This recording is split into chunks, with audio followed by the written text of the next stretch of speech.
Hey, everybody. Welcome back. Today we have a live broadcast. Usually it's not live, but today it is. So we're going to be doing astronomy, astrology, astronomy, whatever, astrophotography 101. So today we have Ken Lawson from Down Under, which is, I would say, probably about the best astrophotographer that I've seen like in a long time. So he's going to be live with us. But before we get into it, I want to say that this broadcast is going to be for most likely an hour, maybe an hour and a half. Maybe we'll go longer. But what I want to do is make it so that everyone that comes will be able to ask questions and get those questions answered, because Ken has been doing this for a long time. And he's got all of the answers. He's an instructor, teacher. He's an amazing photographer, and he has created some incredible images that he'll share with you. So we'll do astrology later, but we'll do astrophotography now. Anyways, let's get Ken in here. How are you doing, my friend? Thank you so much for being here.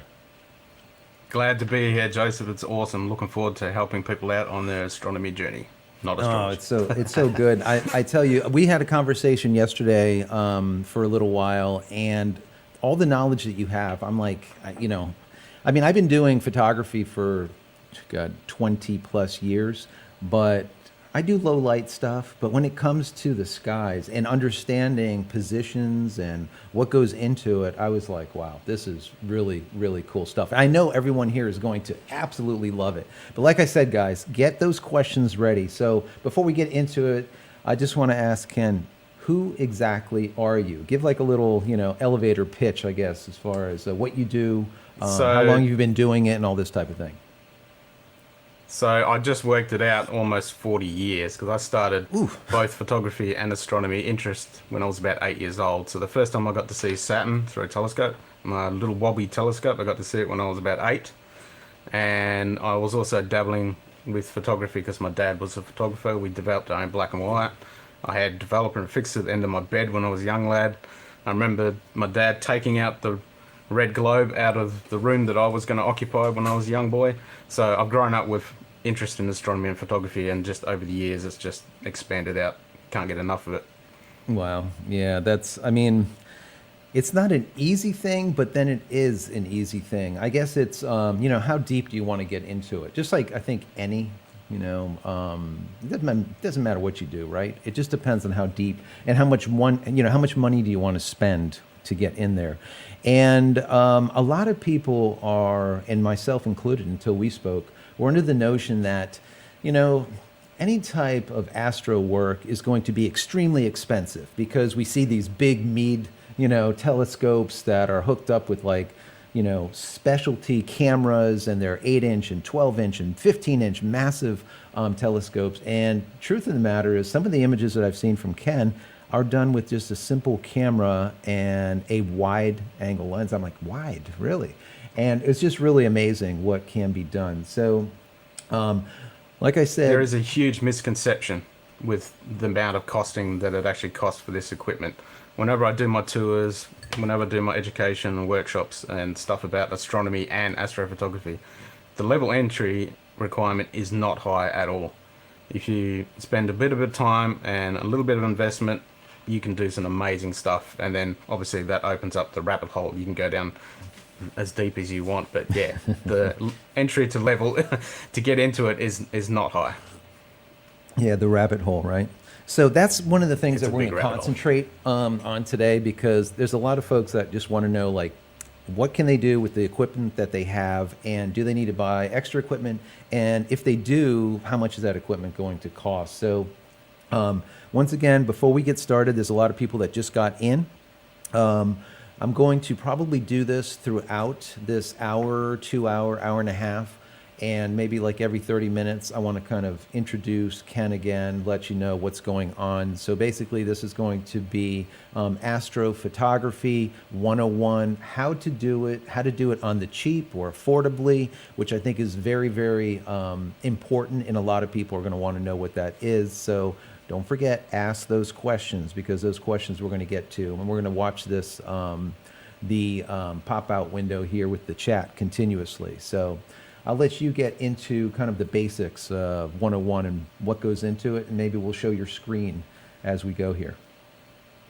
Yep. So we'll start off. I've got a little video to show. So this will set the scene for some of the stuff that you can do and the amount of stuff that you can do with just a basic camera on a tripod. So we'll kick off with a nice little video, and then we'll chat as we go through it. Nice. So this is just my logo. So all of this content was taken over 2 separate occasions, and most of it was taken over like 2-hour period. But the cool thing about doing it this way is making a whole pile of photos in the one night allows you to do so much.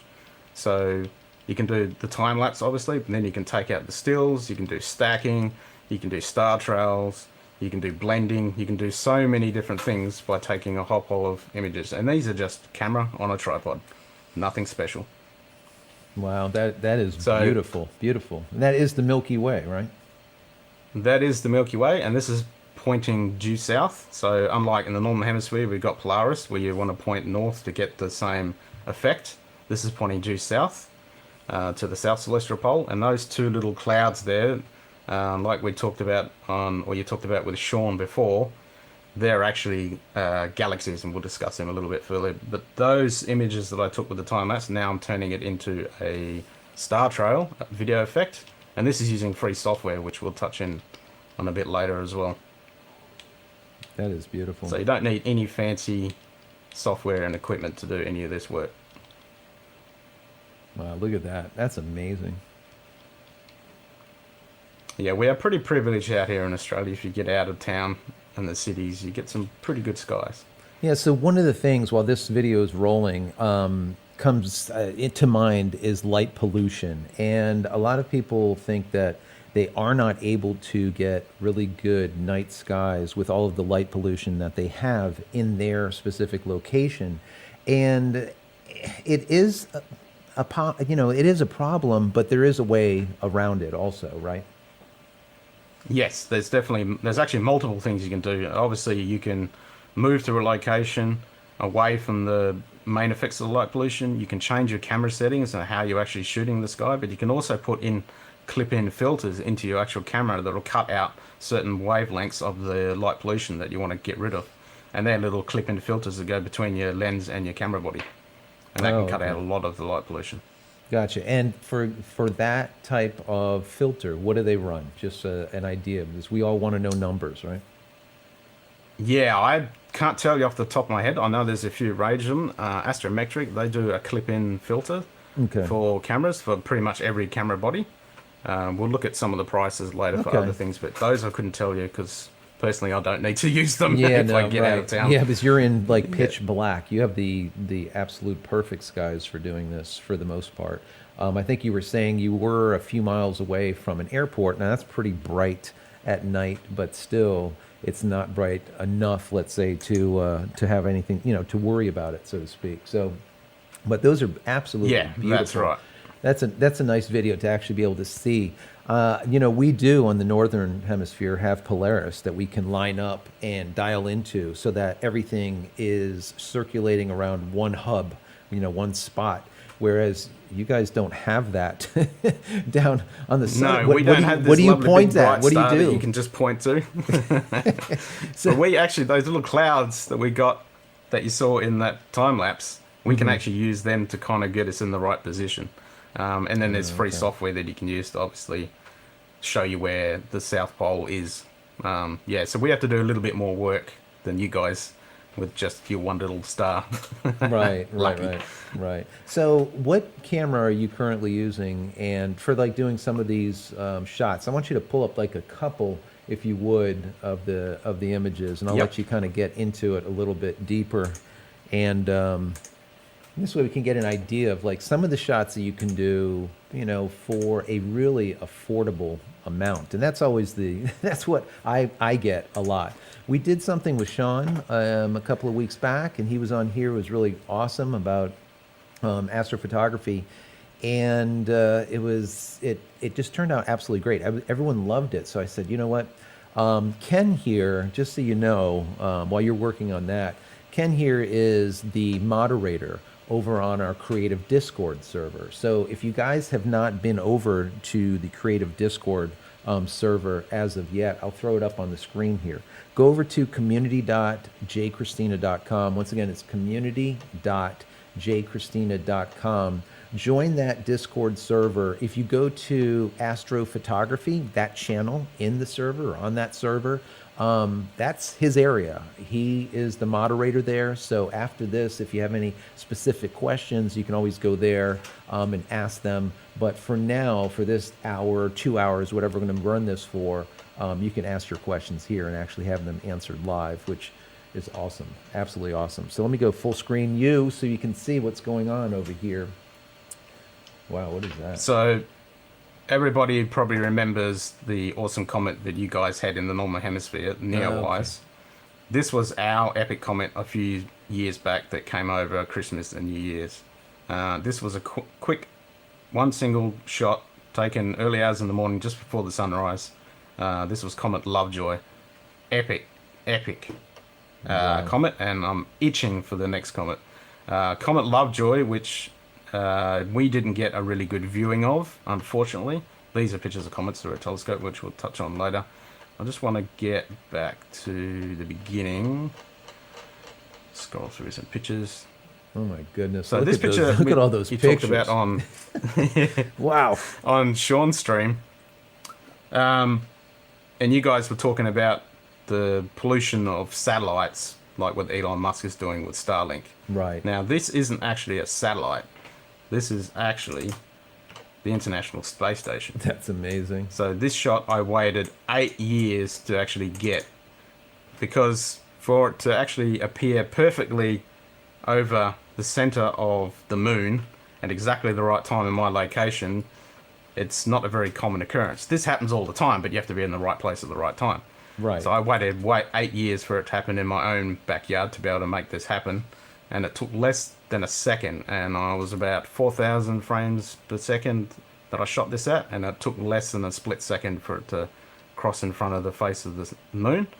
And then I was able to stack the shots together so you could actually see the little dots, which are the International Space Station passing in front That of is amazing. the moon. That is amazing. When I saw that, my original thought was that is one of the, parades of Elon Musk, thousands Yes. and thousands and thousands of satellites. And according to you, I didn't know this, he's going to have tens of thousands up there, right? 30,000, 50,000 satellites soon. Yes, Is that correct? like Sean said, he thought it was 12,000. He was hoping it was going to be less. No, they're actually going to be 30,000 of those 30,000 in the night satellites. sky. So, Yes. that's definitely some pollution. You're gonna be out there taking out little satellites, which you think are stars and they're not. You're gonna have to pop those out in post production after the fact. Let's see. Ditch Digger says he has a question that says, "What app is the best for tracking?" I tried a few, and it was 180 degrees off or whatnot. Most likely, it was probably a different hemisphere was what it was set for. But I'll let you answer that. What's a good So tracking app? as in using a tracking mount or tracking with... He said, a "What mount to app?" track the Yes, he stars. says, "What app is the best for tracking?" So I'm guessing for iPhone or for an Android phone. But Okay, so if you want to use the Planisphere app on your mobile device, the one I highly recommend is Sky Safari. But another one which is very popular is Starwalk 2. And both of those have free versions, and they're really good apps. They have augmented reality, so you can stick them up to the night sky and actually see where everything is. Now, if you want to get into finding where the Milky Way is and the best times to see it in your location and what time, place, there's an app. I think it costs $10, and that's PhotoPills, and that's an absolutely brilliant app. But just going back to the is that satellite Android and conundrum. iOS, or is that just iOS? Yes, that's both iOS and Android. Yep. Gotcha. So this is a shot that I took, a quick single shot at one of my sites that I use for doing stargazing for tourists. And you can see there's a streak in there from a satellite. But if you augment it a little bit, Oh, wow. you can easily see that there is satellites everywhere in this one single frame. And this was none of Mr. Musk's Wow. infamous 30,000 little satellites going across. So when they actually come into the sky and you're actually in the wrong time or the wrong place, your photo is going to be very streaky indeed. And I'm not looking forward to that at all. Yeah, shit, that's going to be an issue. I mean, right now there's what 10,000 or just under 15, so they're There's going to be doubling, right? 12,000 in the first phase. Wow. Yep. Wow. And it's going to be absolutely horrible. Were those people standing there? Are those people that you? Yeah, so that's one of my groups that I do with stargazing nights to show them the southern sky, and most of these guys are from China, so they don't get with the light pollution. They don't get to see hardly any night sky, and they don't get to see what we get to see in the southern hemisphere. So they're very excited when they get to see our night sky. Nice. And going back to those clouds that we were talking about before, that's what these are here. So these are actually called the large and small melanogenetic clouds. Now, they're not actually clouds. They're irregular galaxies gravitationally bound to the Milky Way galaxy. And that's why they don't appear as that typical circular spiral or barred spiral shape that you get with common galaxies. Okay. These are actually being eaten by the Milky Way galaxy. So our galaxy is a bit of a hungry beast, and it eats other galaxies. And these two are currently being devoured by our galaxy. So they're actually being broken apart. Yep. Wow. They're gravitationally been stripped into our galaxy, and they'll be absorbed. So this is another shot where you can actually and there's another one of those infamous little pieces of space junk that ruin all our photos. Whenever, I've taken a few shots, and when I see those, now I would say, yes, I get it. It is some type of satellite, or as you call it, space junk. At the time, when I used to get those, when I used to test out doing some night work, I always thought that they were like, some type of either, like an asteroid or some kind of little piece of something that's shooting through. And it's not. It's actually satellites that you see. It's amazing how much of it is it's up all there. man-made space junk. Man-made space junk. And obviously, you're going to get meteors, which are awesome. Right. Especially if you get a nice meteor shower and you do a long exposure, you can get some really amazing shots. Right. Airplanes you have to contend with, but yeah, the satellites are so bad. Especially when you do deep sky stuff. Right, so it's not a meteor of any kind. It's not a little space rock. It's actually something that's sitting there all the time, spinning around. And now we're going to have more, 30,000 more. That's great. 30,000 more of them. Jeez. And then Mr. Bezos he's talking about doing some as well, so that's going to be another lot. So this was a really, really bad attempt at getting the Great Conjunction we had just recently, which was from our perspective on Earth, was the closest point in 800 years where Jupiter and Saturn were next to each other. Wow. So that was pretty cool. And like what you were talking about with Sean earlier, it took me 3 years to get this shot, to get this position of the Milky Way. So this was late in the Milky Way season, so it did appear to be on a diagonal almost. Yeah, it looks like it's... Or horizontal, I should say. Right, yep. Horizontal. So I wanted that perspective to line up with this famous tree that grows sideways. I wanted the Milky Way to be over the top of it. That is gorgeous. And it was about 3 o'clock in the morning. So that right at the end of the there, season. that right there is the heart of the Milky Way, like the center, the core. Yep. So this region here is Scorpio and Sagittarius region. So all this light area here is the galactic core of the Milky Way galaxy, and this is where the supermassive black hole that resides in pretty much every galaxy. So that's where ours is. So this is the galactic core of the Milky Way. Wow. It's amazing. So for that shot, which I think is stellar, okay, pardon the pun, it is beautiful. The question is, what gear did you use to capture that? That took you years to be able to get it at the right timing. Just 5D Mark III, 5D Mark IV Canon, that's all I'm using. And then just a camera on the tripod. That's it. Bang, bang, click, done. Amazing. Now, Amazing. I do have a little presentation to explain a bit more of the equipment and the settings. But if we want to see if there's any questions before we kick over to that. Yeah, let's see what we got here. Let's see. You got them too. You're probably reading through them too. Let's see. Bruce says, is there a single fixed focus or focus lens that is best for all around night photos? what would you recommend as far We're as definitely going to touch on lenses? that. Yes. So that's something that Any lens will do, but obviously you want to be the fastest lens possible and the widest lens possible if you're doing a single image. Like you want that nice big wide, unless you start doing mosaics where you're actually, or panoramics where you start stitching. Pretty much any lens that you've got that has a nice wide aperture will do the job. Gotcha. So you don't have to go out and buy a lens. Now, this shot you might think, okay, that's pretty boring, but once you work out what's actually going on, I reckon it's pretty cool. So there's a comet right there. So there's a nice little comet. Wow. That's the moon, and then you've got Jupiter in the same shot. Wow. And there's another one, and there's Venus above as well. So in the same night, you can get the nice little stairway moon effect in the water. You can get the comet, you've got a planet, and you've got the moon. So you can get some pretty cool astronomical phenomenon and record it with just a camera on a tripod. You don't have to have any fancy equipment. That's amazing.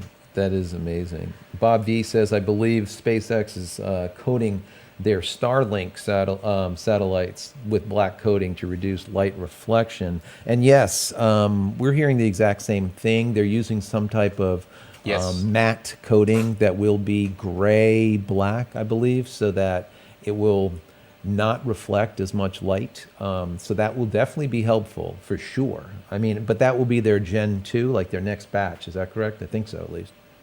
Yeah, there's the next batch. He's going to be putting up a test run with the blackened material to Gotcha. see if it's going to reduce the light reflectivity from the sun.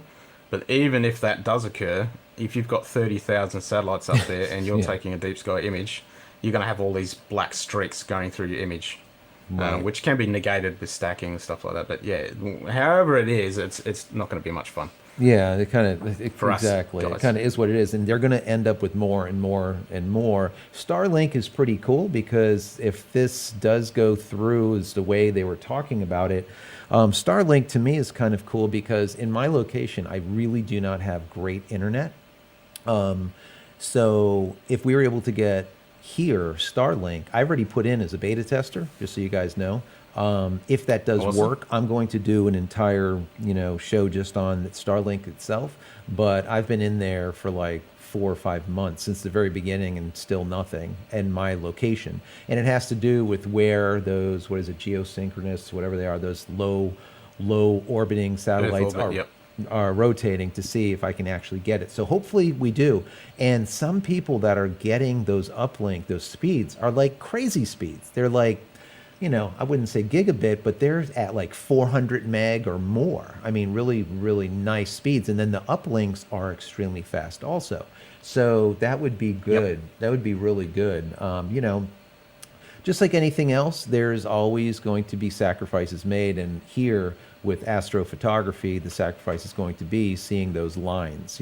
Right now, those satellites are going to look like white lines. And in the future, like Ken was saying, they're going to look like black lines. Either way, you're going to have to take them out, either through, stacking of your images or later on in post-production, erase them out, cloning them out or whatnot, which is no fun, but it kind of is what it is. No, it's not much fun.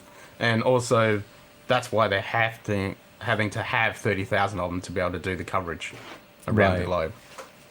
Right. Yep. Okay, should we go into a bit of a presentation? Yes.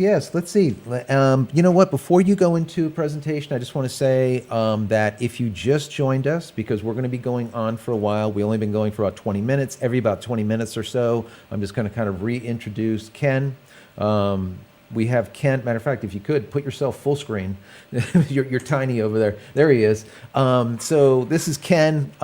He is an astrophotographer from down under, right? And he's amazing at what he does. He's an educator, teacher. He'll be able to answer any questions that you have when it comes to astrophotography. Right now, we're going to go into some basics, but by the end of this, I'm going to kind of tease a little bit of something that we're going to do in the not too distant future that I think all you guys are going to just freak out about. I can't even tell you. But anyways, before the end, I'm going to tease that. But for right now, real quick, introduce yourself, and then I'm going to give you the floor. I'm going to go full screen on you, and then you can go into your presentation as far as some of these images and the equipment and all the rest of the stuff. So, welcome everybody. Hope you got lots of questions that we can answer and help you out with your journey in astrophotography. So, I've been interested in and diving into astrophotography, astronomy in general, and just photography in general ever since I was about 8 years old. So that's almost 40 years ago, and I can't get enough of it. And a lot of people have the misconception that getting into this hobby is really expensive and cost prohibitive, but it isn't. You can actually do a lot of stuff with just a camera on a tripod, and then if you want to dive into it a little bit further, you can buy some really not that expensive equipment to really make some amazing photos. So you don't have to break the bank to actually do this kind of work. It's just a little bit of knowledge and a little bit of experience of playing around with it, and you can do some amazing stuff, and that's what we're here to help you with. Yeah, absolutely. And I saw some of these images yesterday that he's going to be showing, and it's just, to me, it is absolutely amazing. And he will have the ability to kind of zoom in on some of these images too, so you can really get in there. But what I always find amazing is when people look at these images and see that you can capture them, like he's capturing with like a 5D Mark IV, not even with a telescope. It's amazing what we miss when we go outside, right? So for me, I think it would be really cool to be able to show my son, like, look straight up and you really don't see a lot, and then you just take a simple, quick photo and you look at the back of the camera and you zoom in. It's like, oh my God, that's all there. You know, we'll see, let's say, a couple of thousand stars. When you take that picture, now all of a sudden there's millions of dots. It's unbelievable. Yep. And it's not noise. It's actually stars. No, and like we just showed earlier, like you can see comets, you can see planets, you can see nebula, you can see all this cool stuff with just a normal camera and a lens. You can even do planet pictures. So you can take, if you've got a 70-200, for example, or even something a bit bigger, you can take a quick shot of Jupiter or Saturn and zoom in on the back of the camera, or in post, and you'll be able to see the planet Jupiter, for example, with 4 of the Galilean moons with no telescope. It can easily be done. You know what? Before we get into that presentation, let's look at a couple of these questions. We had Bruce saying, "Is there a single fixed focus lens?" We talked about that a minute ago. As far you can get into that a little bit more detailed. Also, Christian says, Yep, we'll touch on that. Yeah, could you recommend a good fast manual lens?" Back into the lenses, you'll get into that, I'm sure. Let's see who else we have here. Let's see. I'm going to have you go through them too. Let's see. Here we go. So Michael says, are the basic settings similar to film or digital? In other words, are you going to be doing everything very similar as far as settings? Of course, on film, you're going to have to get the appropriate speed film, whereas in digital, Yes. you can dial in your ISO to whatever you want it. It's always easy to start out with digital, know what your settings are, and then transmute that, so to speak, into film by getting the appropriate film to do this later on. That would be my answer to that. Ron says, how are you getting the Milky Way so bright in the details with minimum star trails? Maybe you can answer that real quick. Yep, we're going to touch into that. All right. Yep, so pretty much wherever you are looking at the Milky Way, you need to take the exposure so you don't get the star trails. So you've got like the 500 or the 600 rule where you divide your focal length. So you pretty much, you want to take a test shot first before you dial in your settings. So always do what I call the oh wow shot. So you crank up the ISO in your camera as much as you can, open your lens up nice and wide, go 30-second exposure, and that lets you see what you're going to get, frame your shot, and then you dial it back. And if you're on a full frame camera and you're around 12 to 16 mil, you can usually get away with around 20 seconds. And as you get longer in the focal length, you have to dial that back. But after you take your shot, zoom in, look at the stars, see if they're trailing, and then dial it in. Now you can get away a little bit of star trailing if you're just going to be putting the picture on Instagram or something like that. But if you're going to be blowing it up big and printing it, then you really need to dial that in so you don't get that star trailing. Nice. And also for stacking, if you're going to stack. Christian says, I'm looking to take some auroras photos as well as galaxy photos here in Iceland. Can I use a similar Lucky. gear? Right? Lucky. Yeah, very lucky. If you're going to be doing aurora, wide angle is the best, because then you can get the massive aurora effect, especially if you're getting the ribbons happening. And personally, I'd try and do a time lapse if you're going to be doing that, and then you can pull out those awesome frames that you can blow up. but you got that time lapse to watch the whole effect as it's going. And then if you want to go into doing galaxy stuff, then it's a little bit different with the equipment. But yeah, very jealous. It's on my bucket list.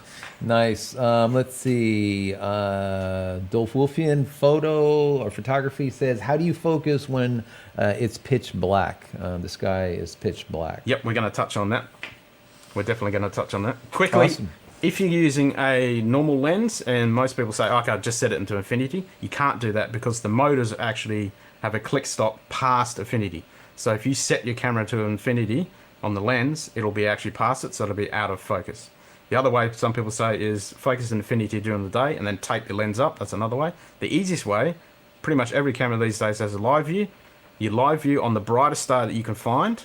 You zoom in maximum as you can, and then you just tweak that until you get it as small, as sharp as possible, and then bang, you're done. But some of the lenses we're going to talk about, you can put them to infinity on the manual lenses, and they will be at infinity. But I still always double check just to make sure. Yeah, you want something that's crisp as possible. And that's one of the things I say when I do, doesn't matter if it's portrait work or if it is fashion or any type of product photography, you want to get it right in camera. You want to get things tack sharp in camera. That's one of the reasons why I invented the focus pyramid. You want to get stuff tack sharp in Yes. camera. And then later on, if you want to make it blurry, that's no problem. But to go the other way, using software to get something blurry in focus is next to impossible. It's just the data is just not there. It's already kind of scrumbled. And there is all over nothing the place. worse than going out in a location, being freezing cold, staying up all night, getting some amazing photos to go home, look at the computer, and they're all out of focus. Yeah, that would be frustrating. We've all done it. Yeah, I'm sure. It's no fun. Bruce says, how about dealing with digital noise? And I'm sure you'll cover some of that also. Yep, we're going to definitely touch on that. Yep. Got you. So what we're going to do is I'm going to give you the floor. You can do a little quick presentation of some photos and whatnot, and then we'll get back into where we left off when it comes to questions. Don't stop asking them. Put them in there, and we'll just kind of rewind right back into it. So awesome. Yeah, make sure you keep asking your questions. So I've got a few notes here. It's a generic presentation that I do for introducing people to pretty much the equipment and the hows and tos of what to do. So yeah, you need a camera, obviously. So you're going to need a manual camera, DSLR, mirrorless, 4/3, doesn't matter. Preferably full frame if you can get it. You can still do it in micro 4/3 and APS-C crop sensors, but it's a little bit more work and you're going to generate more noise because of the sensor. Wide lens is going to be the best. So fast aperture, and you want longer focal length. You're going to have to for deep sky work. You need a longer focal length, and then you can start going in and buying small telescopes. So essentially, a telescope is just your lens for your camera. Faster the better. So the widest aperture you can get. So I've got a couple lenses here that I use, and these are really cheap and accessible. And we'll have a link to these on B&H. So there's the Samyang or the Rokinon 14mm. It's a 2.8 all manual, and these are absolutely brilliant. $250 American. It's so cheap, so accessible, and I use this all the time. Now this is their base model one, which is the 250. Some of these can be a little bit hit and miss because they might have a little bit of pinching in one of the corners. So if you get one, you have to be aware of that, and you might have to crop or try and fix it in post. Or you can step it up a little bit more and get the 2.4, which I found no pinching and a lot less aberration in this one.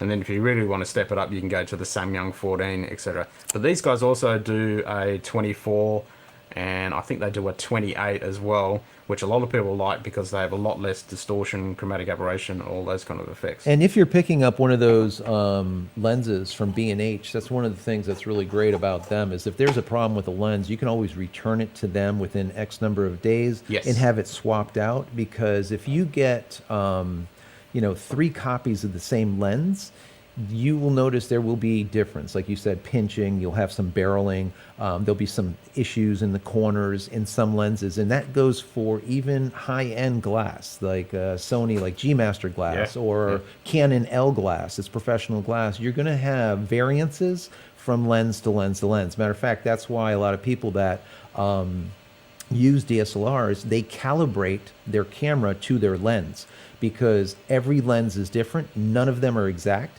And even when you calibrate, even when the lens comes out of the factory at calibration of 0, let's say, quote unquote 0, that calibration might be different to your camera. So you might need to be like -6 or +6 or something in calibration to get that lens tack sharp. So if you are going to use a DSLR, use something like the product that I created, which is the focus pyramid, to dial in your autofocus.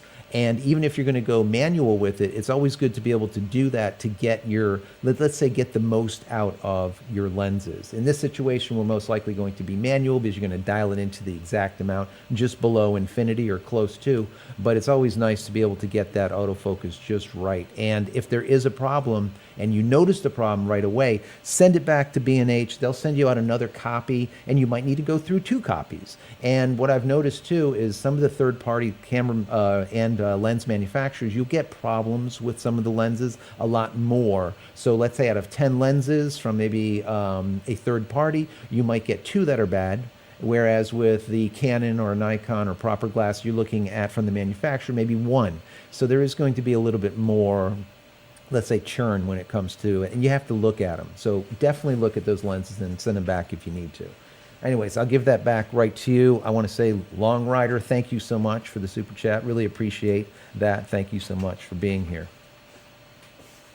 No, yeah, you're exactly right, Joseph. You want to make sure that your lens is good, because if you're doing normal day-to-day shooting, you might not see those effects, but as soon as you start shooting stars, you're going to see the distortion in the corners, any chromatic aberration, any of those effects are going to be magnified when you start shooting the stars, because you're easily going to see them, and it's really hard to correct for them. So the next thing, which is really good to have, is a ball head for your tripod. Now if you don't, you've only got like a 3-axis one, there's a little trick you can do with your attachment that you put on the bottom of your camera. Turn that around, and that'll allow you to tilt your camera higher so you get a higher angle. So if you have it on there normally, when you try and tilt it up, you can only usually get like 60 degrees. But if you flip it around, turn it backwards, then you can go all the way. So that's always a good little trick. There you but go. yeah, Nice, if you've got a good ball nice head, tip that's right there. definitely highly recommended. Yep. The next thing is a remote and an intervalometer. So with a lot of mod day cameras, they do have intervalometers inbuilt. I know the Canon ones do and the Nikon ones do. If you don't have one, it's a little bit older, grab yourself an intervalometer, but don't buy the brand of the camera one because they're way overpriced. Jump on Amazon or anywhere else and have a look. And I've had these cheap ones for years and they've never failed me. They're really good.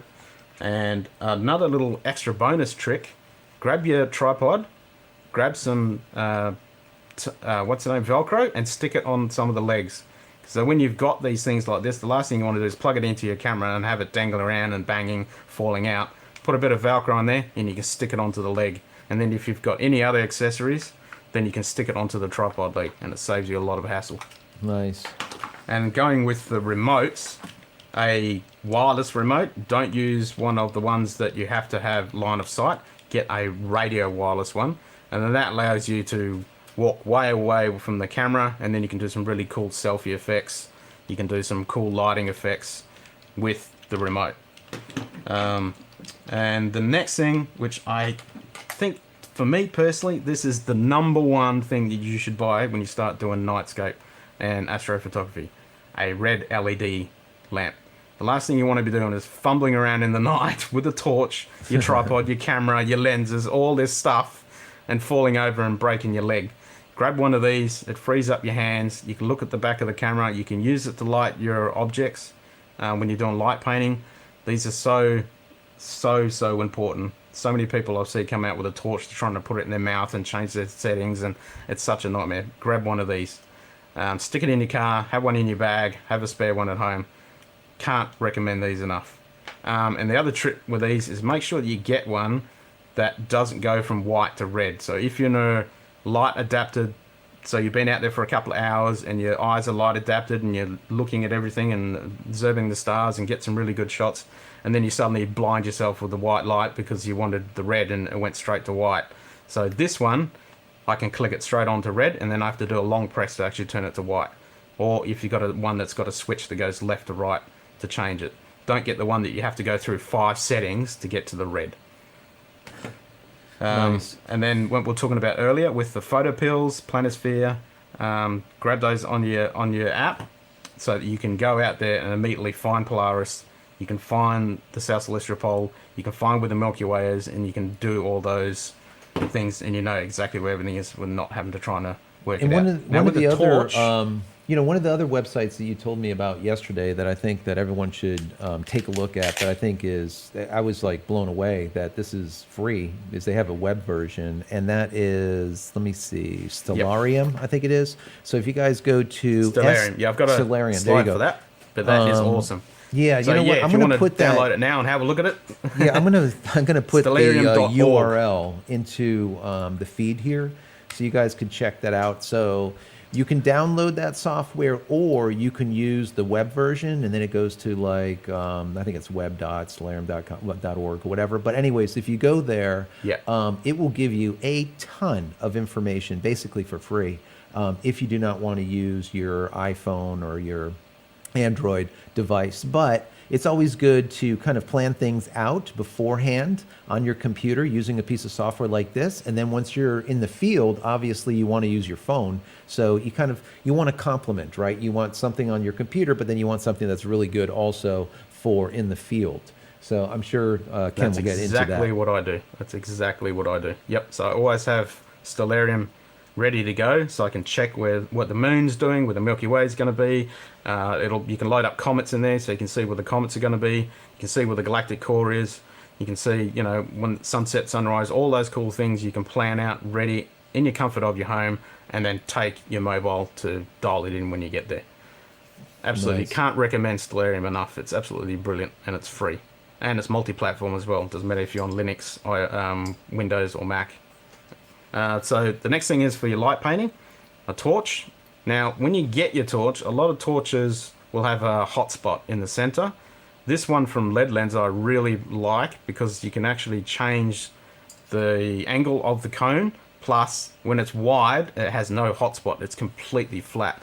So if you look at this, when I go narrow, you can see there's a real hotspot, but I can go wide, and now it is completely flat. There is no hotspot in that beam whatsoever. Plus, I can dial the brightness to what I want. Absolutely. Wow, that is sweet. Can't recommend this enough.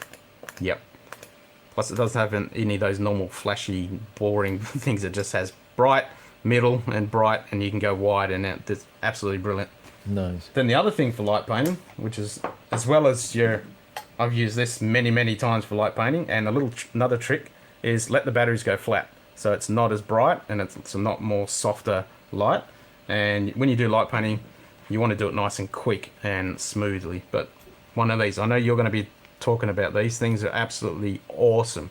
You can dial in the Kelvin, you can dial in the brightness, you can change it to any color you want. These, I can't recommend enough. These are awesome if you're doing old buildings. You can stick it inside, you can do the effects, you can walk around the object and light it up in different colors.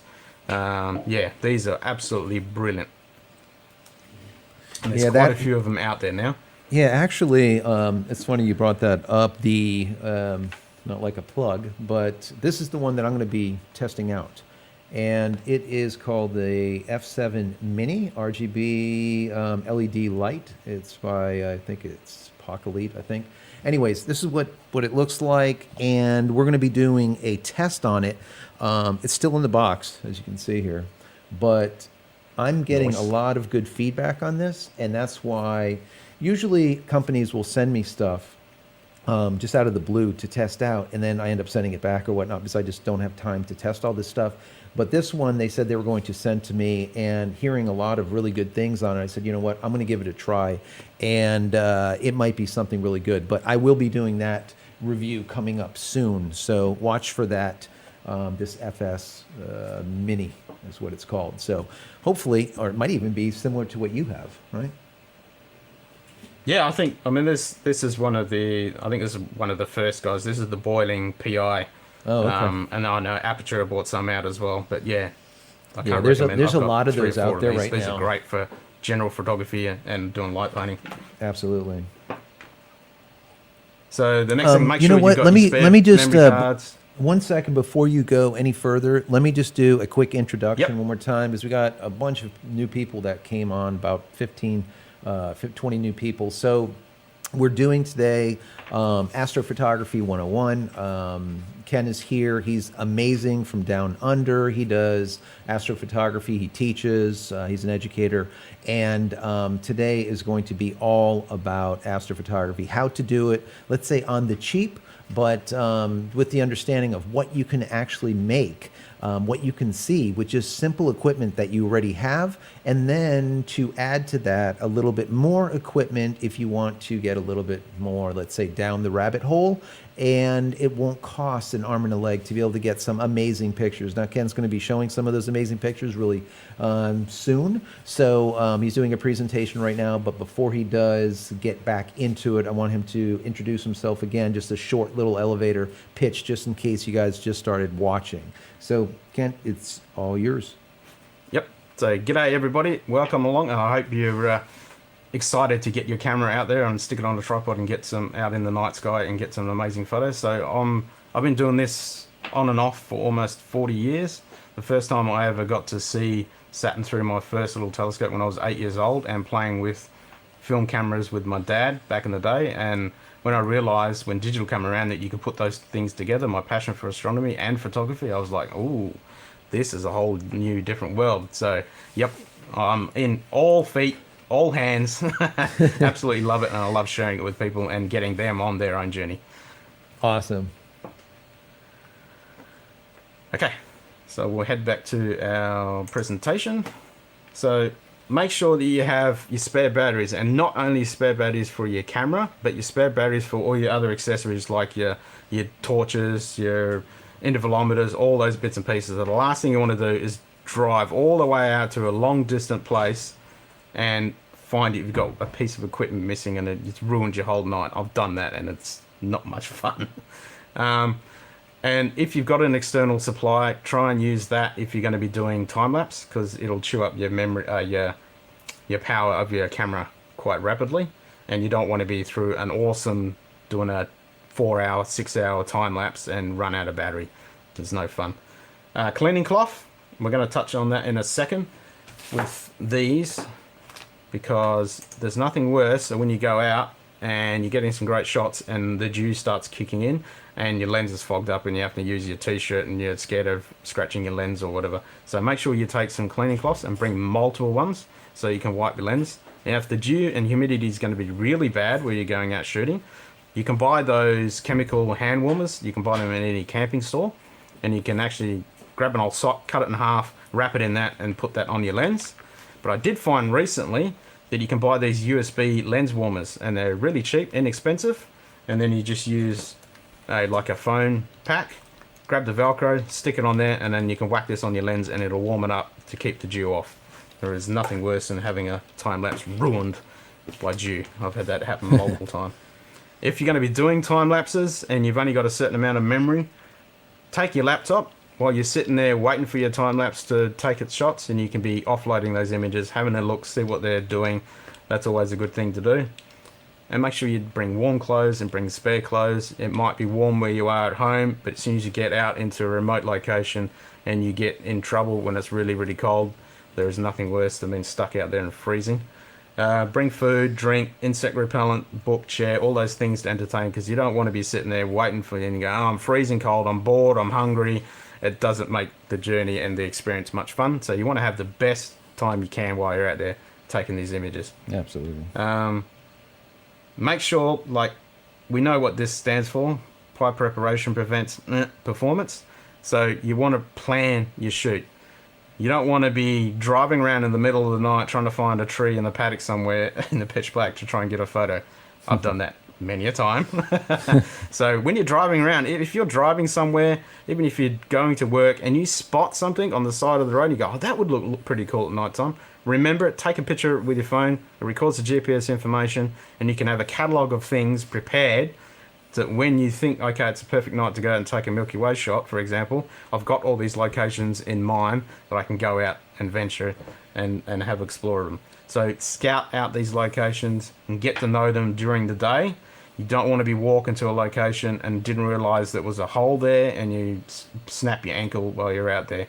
Yeah, I want to add one thing. Have a checklist of equipment. I want to add one thing to that because Yep. I think that's really, really important. That's one of the things I really like about the work that you've done. One of my favorites is that almost like a self-portrait of you and the Milky Way and whatnot. I just thought it was beautiful. And I think we used it for a cover shot of this live. But it's so important to me to see something in the foreground to get a idea of the magnitude of that astro shot. So, like you were saying, scouting out the object or the building or maybe a rock or an opening in a rock or something that you want to put a celestial object in between. I mean, we've seen that very, very famous shot where you had like a mountain, it was like a piece of it, there's an opening, and you can see a full moon. That probably took months and months and months for that person to figure out where they needed to be for the full moon to be right in between the rocks. So, you know, things like that. I think it's very, very important to have a really good foreground as much as it is the background that you're working on, obviously, with your galaxy shot or your planetary shots or whatever you're doing. So foregrounds are definitely important. Exactly. It's exactly the same when you see lots of people take sunset shots or storm shots, and they're showing off the lightning, for example, or the lovely sunset, but there's no interesting elements in the foreground. So it disconnects you. But when you've got something interesting in the foreground, it connects you to that location and to that experience. So you want something interesting in there because it creates that relationship. I have to totally agree. Yeah, that right there is probably one of my favorite shots. I just think that's just beautiful, absolutely beautiful. It is one of my favorites, and this was a spur of the moment. We had these little electronic candles. We stuck it in this little thing, and I just went, "Yeah, let's do this." Wandered out and went click. Amazing, It was good fun. All right, so we'll go back to our presentation. Yep. So you make sure you prepare your locations so you know what you're going to be shooting, and you've assessed where the dangers are going to be, where the pitfalls are, and have a checklist for your equipment. Make sure everything's charged up, clean, ready to go, functioning. Like I said earlier, the last thing you want to do is get out to a location, take all that time to travel there, and you forget something that's essential, and you know your night's ruined. Make sure you've clean, format, and charge everything, and you've got spares for everything. Learn the weather. You'll find that getting into astronomy, and especially astrophotography, you're going to be turning into an absolute weather nut. You're going to look at all the patterns, you're going to look at everything that's happening with the weather, because it can change on a dime, and you want to constantly be assessing what the weather is doing before you get out there. Because, yeah, again, you don't want to go out there and think, oh, this is amazing, when I'm at home it looks so good, and then I'll go out to a location and clouds come over or rains or whatever's going to happen. And the moon, I personally can't stand the moon because it ruins my astrophotography. Yeah. Unless it's a good phenomenal shot that, you know, something's happening with the moon. But learn the moon phases. Once you understand the moon, you constantly know in the back of your mind what it's doing. You don't have to look at a chart. You don't have to look at a bit of software. I know now that yesterday was the full moon, and I haven't walked outside and seen the moon for ages, but I know that yesterday was a full moon, and in a few days I can start thinking about doing astrophotography, because after the full moon, 4 days afterwards is when I can start thinking about it. Yeah, And then try and absolutely. learn your constellations, use your phone, identify where the galactic core is, where Polaris is if you're in the northern hemisphere, all these kind of basic things. Try and learn these things before you go out there. And then be aware of astronomical events, meteor showers, comets, space station passes, eclipses, occultations, conjunctions. All those cool things could be the perfect opportunity to go out and get an amazing shot. And if you go out there and something happens as you pack your car and drive off, you're going to kick yourself that you missed out on some cool thing that could have happened 5 minutes after you left. So always be aware. And things like Stellarium are really good for that, because they will show those events. Light pollution. I know, Joseph, you've got a link to, I think it's lightpollution.info or lightpollution.map. Let me see. We'll put that I link think in- so. in I'm the going to go ahead chat and if you throw can that find it. link in here. I did find it. So let me go and put that in Yep. the chat. So if anyone wants to check it out, they can go there. That does give you So this is light a- pollution information for your specific location. Yes. So it's a satellite imagery at nighttime, and it shows you anywhere in the world where the best spots are. So it has, like, red is really, really bad, and then you go into the greens, yellows, and then the dark blues, and then black for the really, really lucky people on planet Earth. So that's really good to plot out where spots where you are in your location that you can go to actually get to the dark skies. And then if you're going to be driving your car out, make sure your car's in good working condition. Check all the basic things, because you don't want to be stuck out there by yourself. Because you'll find that this hobby is kind of a loner's thing. It's not like you can grab a bunch of friends and go. They're going to get bored really quickly. And, you might be doing this at 3 o'clock in the morning on some silly day when it's freezing cold and no one wants to get out of bed. But because you're an astro nut and you want to go out there and get this amazing photo, it's kind of a loner thing. So you want to make sure that you're prepared really well.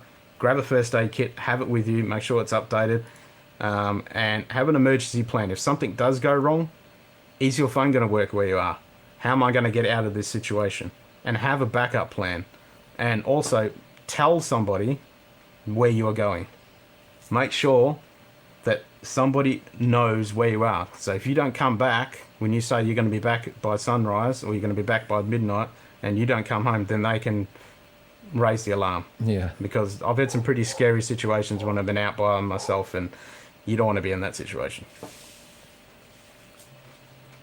And then the big thing I have to say is know your camera, because when you're out by yourself in the middle of the night, you want to know your camera. You want to be able to do the basic things of changing aperture, ISO, shutter, and the self-timer without looking at the back of the screen, without having to fumble through the menu. If you can do those with your eyes closed, practice while you're at home. Just practice those settings. It changes everything when you're out in the night, because you don't want to have to use your back screen, because we're going to go into the reasons why you don't want to do that.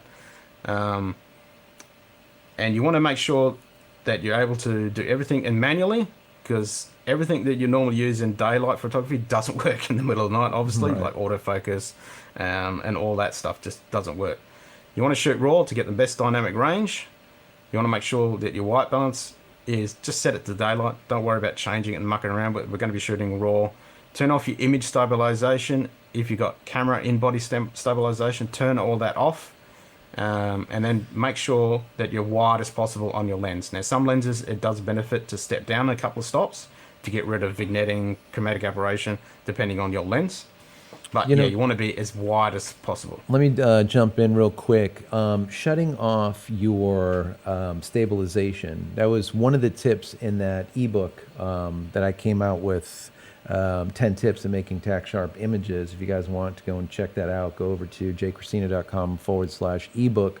But a lot of people don't understand that if they have image stabilization turned on, either internal to the camera or image stabilization turned on the lens itself, and they put their equipment onto a stable object, for example, a tripod, the camera or the lens will try to stabilize something that's already stabilizing, hence creating non-stable images. And people think that that's counterintuitive, Yep. but that's just simply how it is. So when Ken says, listen, shut off your image stabilization, turn off your image stabilization. It doesn't matter if it's in camera or on the lens. It is very important. If your camera's already stabilized, doesn't matter if it's on top of a brick or if it's on top of a tripod, turn off image stabilization. I can't tell you how many times I'll go onto a set somewhere and we're doing a TV show or we're doing whatever, and I go and I look at some of this equipment and I'll look and I'll see like a lens is set to image stabilized.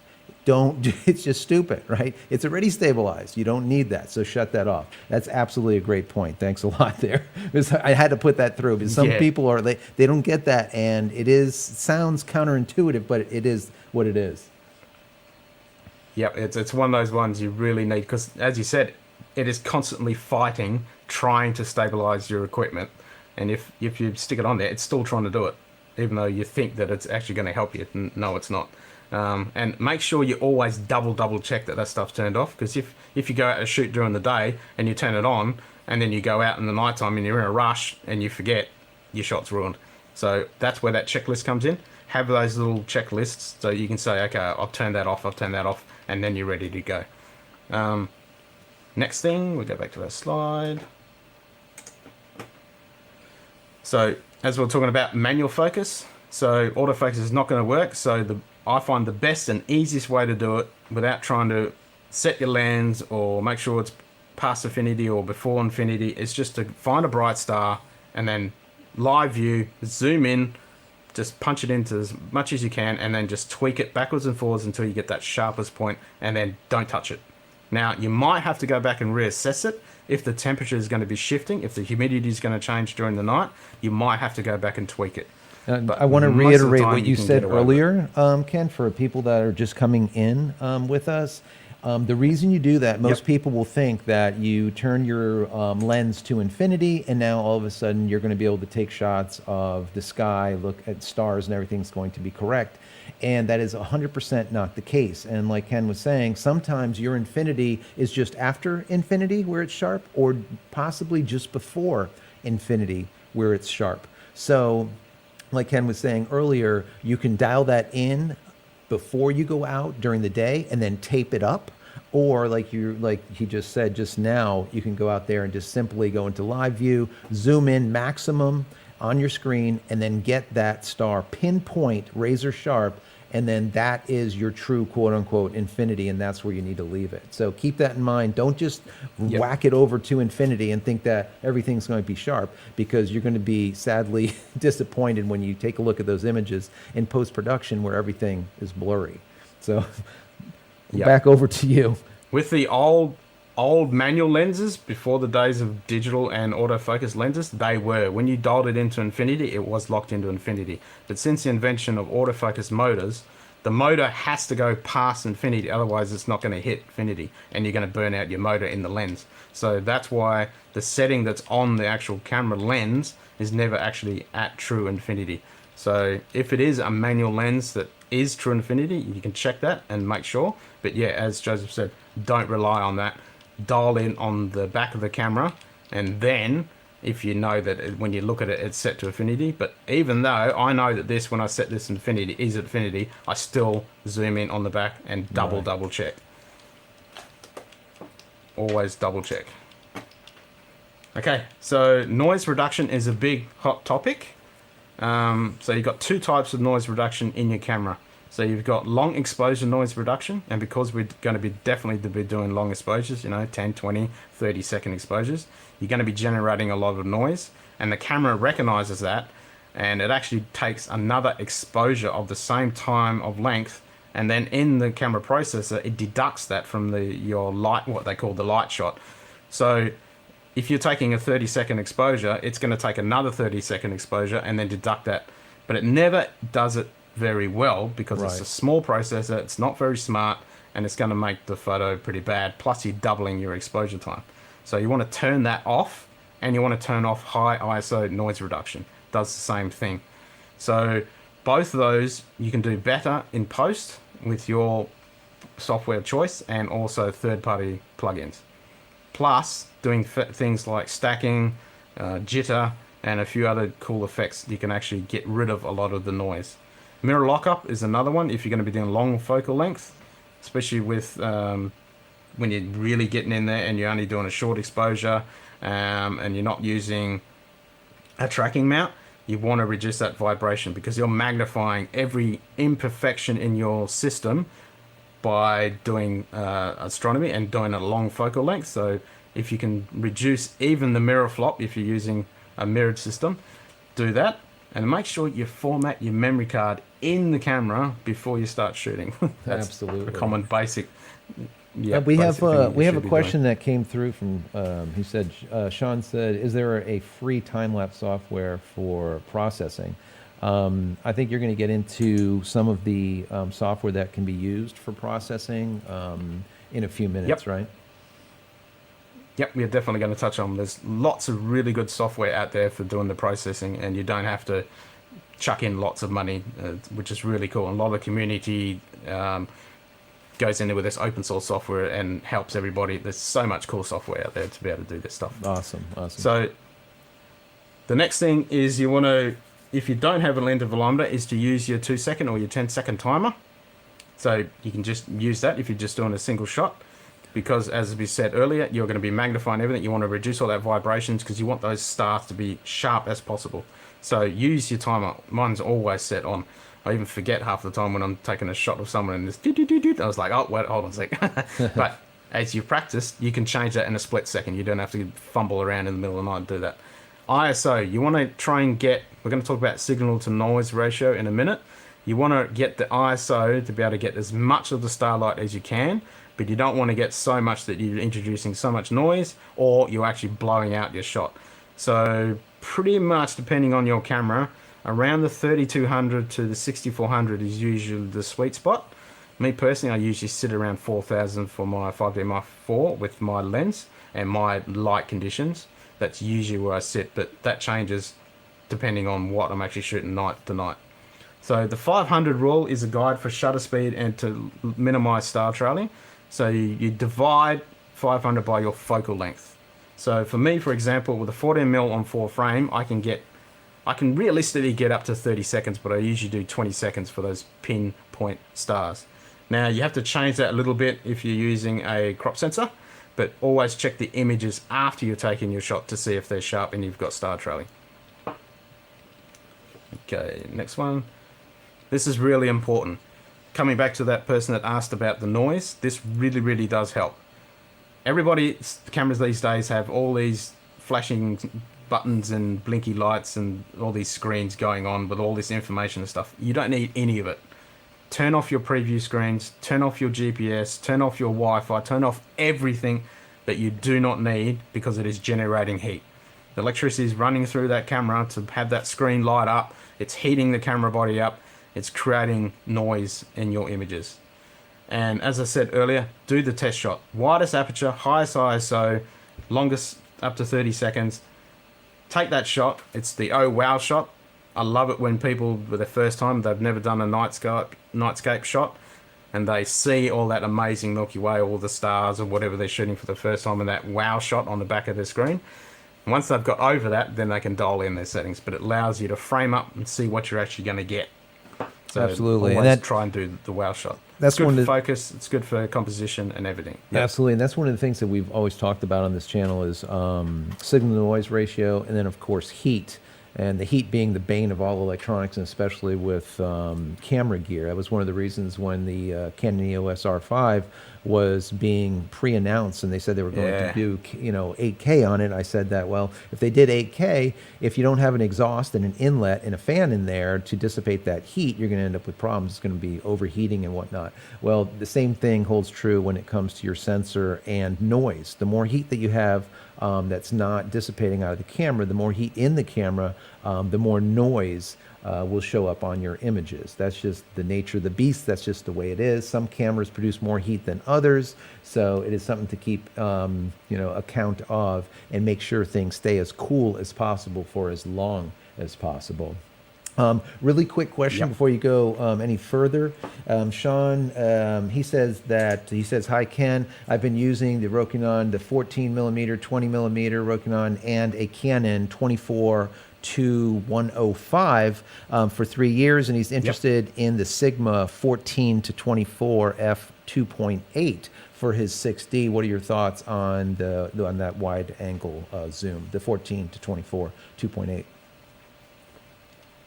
Personally, I would stick with your 14mm prime, depending on what kind of shots you actually want to get. I mean, you're using the Rokinon. You said the 2.8 or the 2.4? Yeah, it's a 2.8. If you've got the 2.8, yeah. 2.4? Yeah, it's a 14. It's well, he was talking about the Sigma. Originally, he was the question that he had was the Sigma 14 to 24 2.8, but he currently does have the 14 and the 20 Rokinon. He didn't say what the f-stop is on that. Okay, so I haven't actually used that Sigma, but I do know the Sigma 14. A lot of people do like that, but some people say that this Rokinon one is actually just as good. It all really depends on what kind of shots you're actually doing, because some guys actually like to have slight longer focal length to get rid of that distortion and chromatic aberration, and they even step it down a little bit. Me personally, if I'm doing a single wide angle shot, I want to get as wide as possible. But if I'm going to be doing a pano, for example, that's where something like a nifty 50 comes in really handy. So that 24 to, what was it? It was 14 to 24? Right. It was a 14 to 24 2.8 Sigma. Yep. So that actually might be pretty good, but you're always going to be compromising if you're using a ranged lens, like Yeah, a zoom telephoto compared or to a wide prime, telephoto. right. Yeah, a zoom. You're always going to Jose, be compromising. yeah, so Jose also has a question. He says, I don't know if it's been asked. He said, Olympus has a camera with a feature called Starry Night Mode. And basically is asking, do you know anything about it, or is this would this be an option? Now we know that many people in the past, and I think we've talked about it. Some cameras are star eaters. And what that basically means Yes. is the software, the algorithms that are working behind the scenes of the cameras are trying to take out hot pixels as well as noise. Hot pixels are basically dead pixels on the sensors. Most sensors have a few here and there. If you don't know what they look like, if you shut off any of that compensation, you look at a raw image, you'll see a bright green, let's say pixel, or magenta, blue, whatever. Those are hot pixels, those are dead pixels. And what happens is the software tries to pull those pixels out so that you don't see them. It kind of masks the, let's say, kind of crappy sensors that they're using. Okay, that being said, it will also do the same thing for stars, right? And some cameras do it, in spades, and they are what we call, star eaters. So anyways, he wants to know if you heard anything about this Olympus camera that has this starry night mode, which I really haven't heard of, so I'm not sure. I'll leave that up to you. Yep, Pentax. Yep, Pentax and Olympus, they both have starry night modes, and they're actually in body stacking. So they're actually taking an image, taking another image, and then doing the stacking. Now it comes back to similar with the noise reduction, long exposure, high ISO noise reduction. You're relying on a really small, not very powerful processor to actually do that. So personally, I wouldn't rely on those. They're a bit gimmicky. If you really want to get the best out of your image, you're better off doing it in post. Now, if that functionality allows you to save those raw files and keep them and still do it in the back of the camera, then that would be the best way. But if it, like some cameras don't do that, they generate the image after and they don't save the raws because they just process it. They don't actually process the raw. They process the JPEGs because they can't process the raw in the back. Then you're not going to get the best. So you're better off keeping your raws and doing the post-processing with a better computer, and you can actually dial in how it works better. But yeah, I do know that Pentax and Olympus do it, and I have seen them, but I thought they were a little bit gimmicky myself. Yeah, just like And anything phones else. even starting to do it now. Absolutely. If you can do anything yourself, you want to do it yourself in post-production, because you're going to be able to do a hell of a lot better job than what these cameras will be able to do in camera. So definitely, like Ken says, anything having to do with post, just do it in post and don't let the camera actually do it. Shut everything off. Let the camera be 100% manual and take those raws, and then later on you can do whatever you want to do with it. So 100%. Yep. You essentially just want to take the best photo you can and then do all the stuff afterwards. No, so speaking of getting the best image, if you can, don't take a single image. Take multiple images, and that comes into what we're talking about, the signal to noise ratio and reducing noise. So a single image is what you typically use for wide field work, for like nightscapes. They're easy to produce, but not very much time invested in the camera and post-processing. And the downside is you're getting low signal to noise ratio. Now, if you do multiple images, it gives you so many more options of what you can do and how you can process the data, plus you're increasing the signal to noise ratio. So some of the ways that you can do with multiple images is obviously panoramas, and then you can do, like this is a single wide angle shot with a nifty 50, Canon nifty 50 lens, 10-second shot into the center of the Milky Way galaxy. And that was just camera on the tripod, no telescope. But that's a single image. Now, if you're going to do multiple images, it gives you better dynamic range. So if you take a whole bunch of shots for the stars and then a whole bunch of shots for the foreground, you can obviously change your settings for the foreground, so you're not introducing noise. You can do light painting, you can do all these other things, and then blend those two images together, which gives you a lot more dynamic range. So imagine if you go out and take a picture of the moon is always going to be super, super bright. But if you dial in for the moon, the rest of the scene is going to be completely dark. So if you do a double exposure, one for the moon and one for the foreground and one for the stars, then you combine those together, you're going to get a much better image, more representative of what we see with our eyes, because the dynamic range of our eyeball is a lot better than a camera sensor will ever be. And then with astronomical objects, to achieve the best signal to noise ratio, you need to take multiple images. But then with those multi images, like I said, showed you with that video at the beginning, they were all multiple images. I could turn it into star trails, I could do time lapse, I can do stacking, I can do blending, I can do all those things with those multiple images. And you only need to take 10, 12 on average images, so you're not taking hundreds of thousands. So with that 2-hour time lapse of images, I can turn it into a star trail, easy peasy. And you can use it with free software. So there's a free software called Star Trails. You can just download that right now. You whack all your images in there, you tell it to spit out a thing, and bang, it gives you a star trail image. Easy peasy. Amazing. Don't even have to use Absolutely any other software, amazing. and it just does it. Yep, it's so Wow. cool.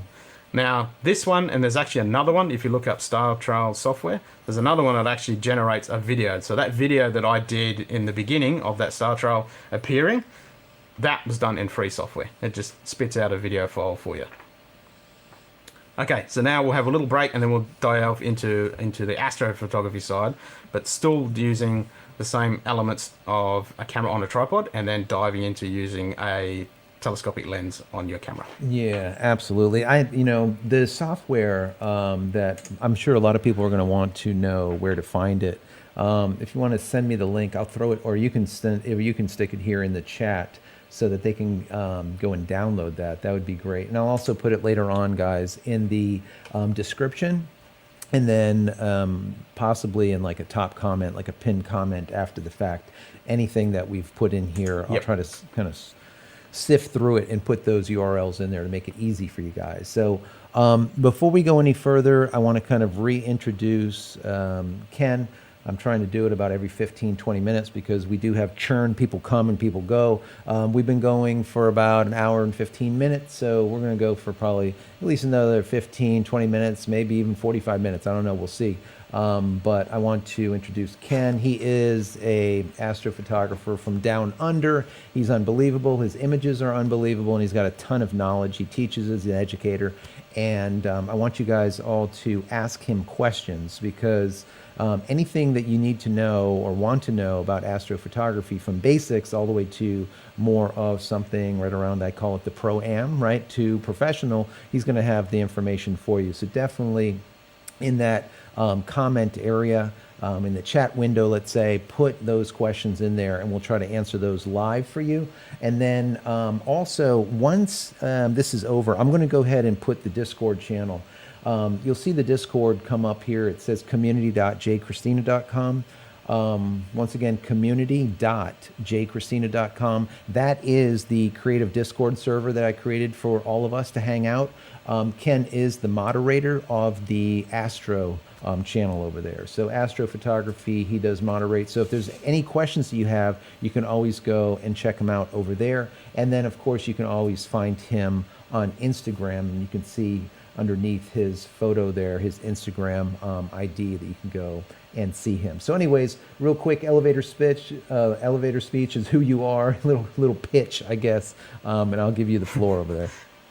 So, g'day everyone, my name's Ken, and yeah, I'm down under, and I've been dabbling astrophotography, astronomy, and photography for almost 40 years. So I grew up with telescopes as a young lad, 8-year-old. I was really interested in astronomy, got to see Saturn when I was 8 years old, completely hooked on astronomy, and I grew up doing film photography with my dad, developing our own photos.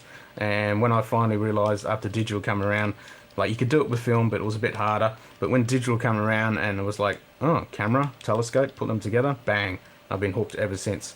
So, and I teach photography, I teach astronomy, and I teach astrophotography. And I'm definitely keen to help you out on your journey of taking some amazing photos of the night sky. Awesome. So glad you're here. So yeah, jump right back into it, and we'll go on to like the next area here. Cool. Okay, so I should make the distinction between astrophotography and nightscape photography. So typically a lot of guys that are die-hard astrophotographers that are using really high-end gear and a lot of time and investment, and they're doing deep sky images of nebula and galaxies, you know, and spending weeks taking those images and weeks processing them, is they hate it when we call nightscapes astrophotography because they say, no, you're not using a telescope, it's a camera on the tripod, blah, blah, blah. But it's the generalized term. But if you really want to break it down, anything that is a telescope is astrophotography. Anything that isn't a telescope is night scope photography. Now, if you're still doing a tracking mount with a camera, that's kind of a blur in between the two, and who you speak to, they will go either way. So the generalized term is astrophotography. Yeah. Okay, so both of these systems here are not really expensive. We're going to get into the costings of them. Now, both of these are tracking mounts, so they're equatorial mount. And what we mean by that is it actually compensating for the Earth's rotation. So as you saw in the beginning of that video with the stars moving, the stars aren't actually moving from our perspective. The Earth is actually rotating. So we're on the giant spaceship Earth, spinning around at over 1,000 kilometers per hour around the equator, I think it is. Got a slide for that in a second. So we are really rotating really fast. We can't feel it because there is no change in the speed and momentum. So we constantly just spinning and we can't feel it. But we have to compensate that when we take pictures of the stars because they're stuck in one point in the sky. So that's where an equatorial mount compensates for the Earth's rotation. So the ways that you can use your imaging devices, or the ones that you can use for doing astrophotography, obviously your smartphone. That's really common these days. If you know somebody who's got a telescope, walk up to their telescope, put the camera over the eyepiece, bang, you got a photo. Really easy to do, and a lot of people do it, and yeah, it's a lot of fun. Web cameras are really accessible, and you can do a lot of astrophotography with a web camera. Video cameras are amazing. Yeah, pocket cameras, which are pretty uncommon now that everyone using phones. Your DSLR, and then your dedicated astro cameras. So this was taken years and years ago with an iPhone 3GS over the eyepiece on my camera, and I got a picture of Saturn and Jupiter. Easy as to do. And you can actually buy brackets now. I've actually got a bracket for one of my telescopes, so people can slide their camera in there. You can tweak some little dials, get it lined up, and click, and you've got a picture of the Moon, Saturn, Jupiter. That's amazing. And with your web camera, they're really good for doing solar objects. What we mean by solar objects is the Moon, Sun and planets, but they're not the best for doing deep sky objects. You need a PC to process the photos and acquire the images. You can only use specific models, and you need what they call a nose piece adapter to actually put it into the eyepiece holder on the actual telescope. But these are a couple of images I did probably about 12 years ago using a real simple basic Philips camera. So I got a nice picture of Saturn and then a picture of the Moon on a real cheap, $200 telescope, nothing special. We're going to talk on to this a bit later, but this is a really, really popular and really amazing way of doing astronomy and astrophotography these days, is what they call EAA, electronically assisted astronomy. So this involves using pretty much a very small censored camera, very cheap. You whack it in a bog standard little telescope, and then you can actually live stack images of the night sky live. Wow. Really cool to be able to see what you can't see with the human eye live on the back of a screen or on a laptop or projected onto another screen. I do this for outreach, and it's amazing. So these images, I'll quickly flick through these were all taken live, and there's actually quite a small group of dedicated people that do this all time around the world. They're actually broadcasting live astronomy around the world. So websites like the Night Skies Network, they broadcast these kind of photos all the way around the world. Now, Absolutely let me awesome just kind of jump in real quick. And I said I was going to tease something Yep. towards the end, but you kind of just touched on it, and I want to kind of tease it right now.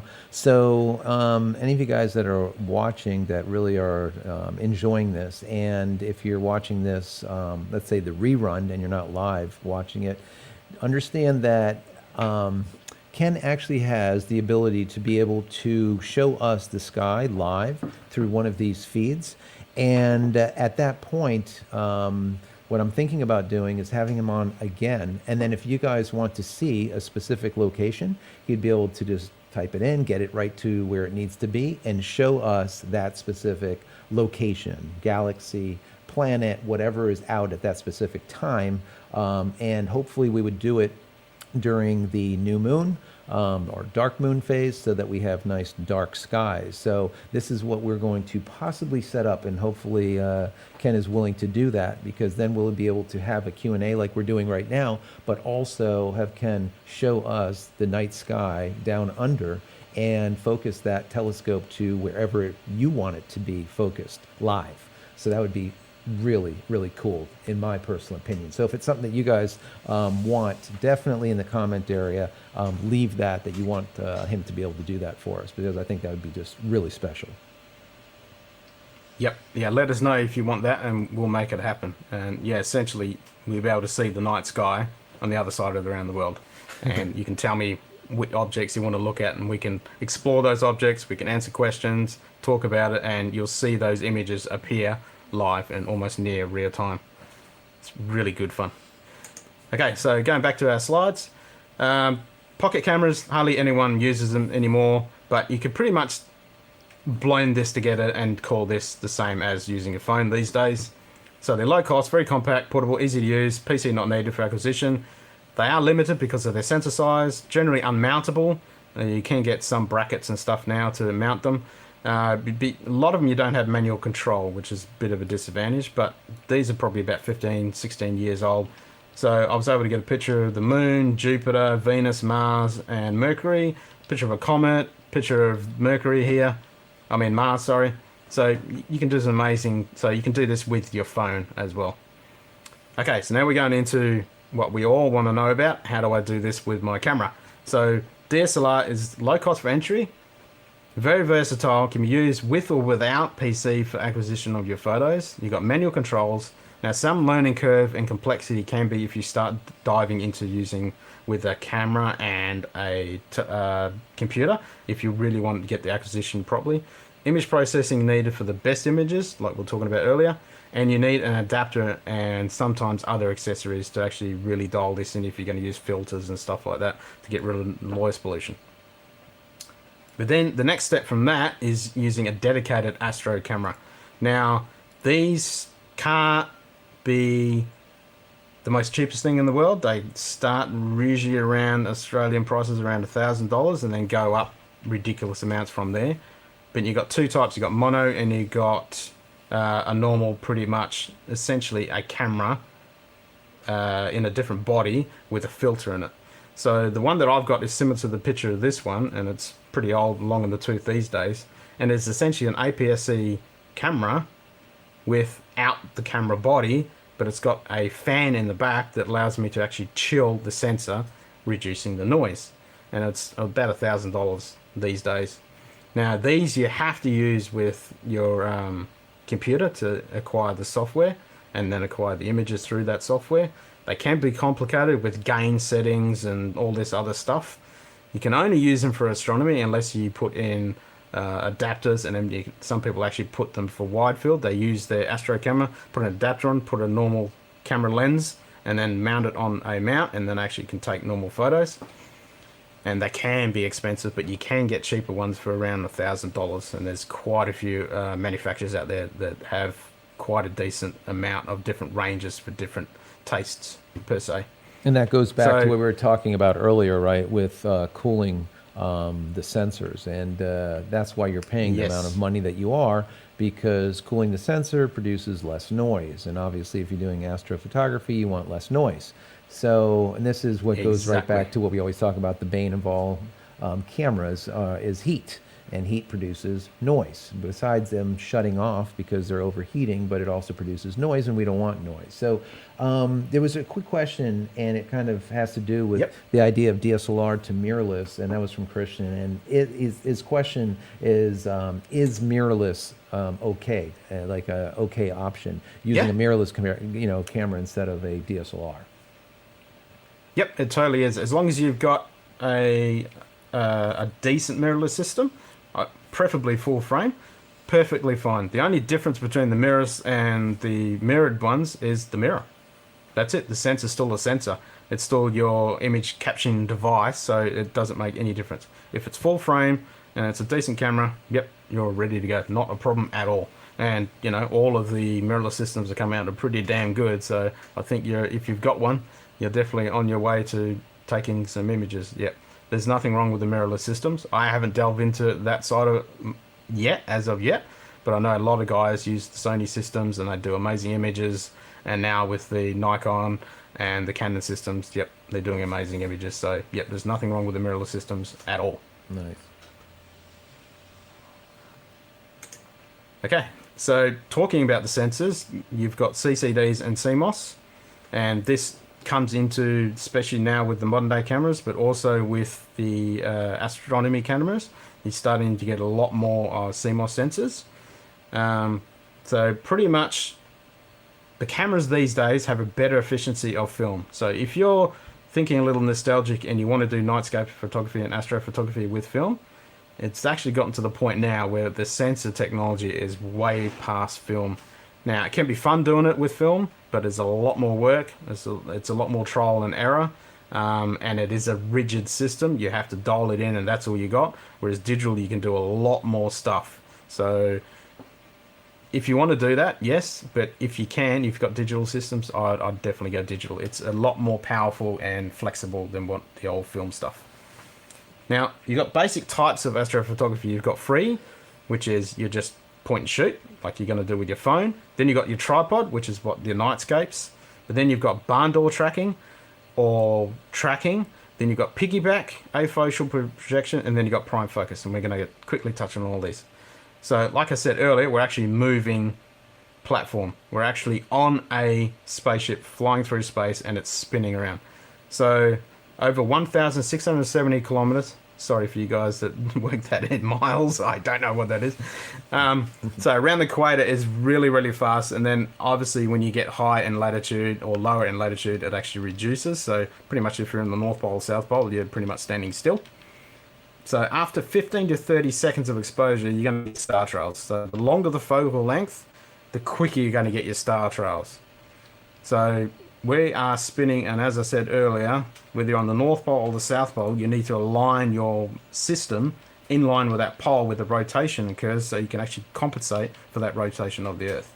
Now, if you're handy with tinkering with stuff and making stuff, this is the cheapest, easiest, and it's been around for donkey's years, a really long time. You can make a barn door tracker.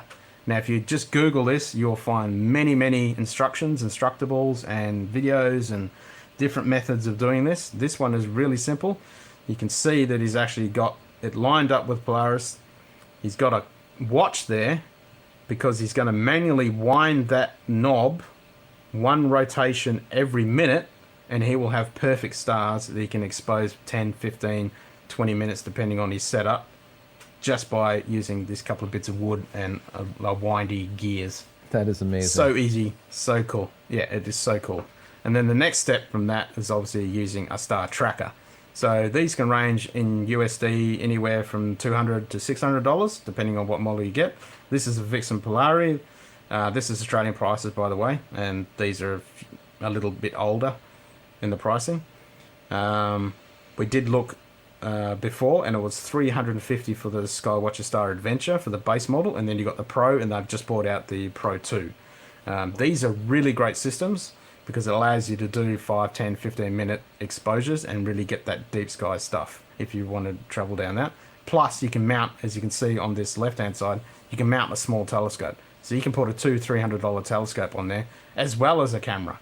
So you can have two systems going at the same time. So you can be doing a wide field shot and you can be doing a deep sky shot at the same time. Wow.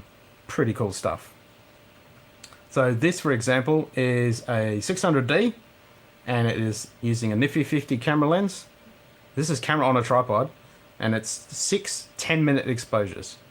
Oh, sorry, so I was using a tracking mount. I'll take that back. So this is piggyback method. So if you've got a telescope or got access to a telescope, you can still do your wide field stuff just by tracking, using the tracking mount of the telescope, and you just piggyback your camera on the top. A lot of the optical systems on the telescopes actually have a screw mount that you can screw your camera straight on there, so you can do the piggyback method.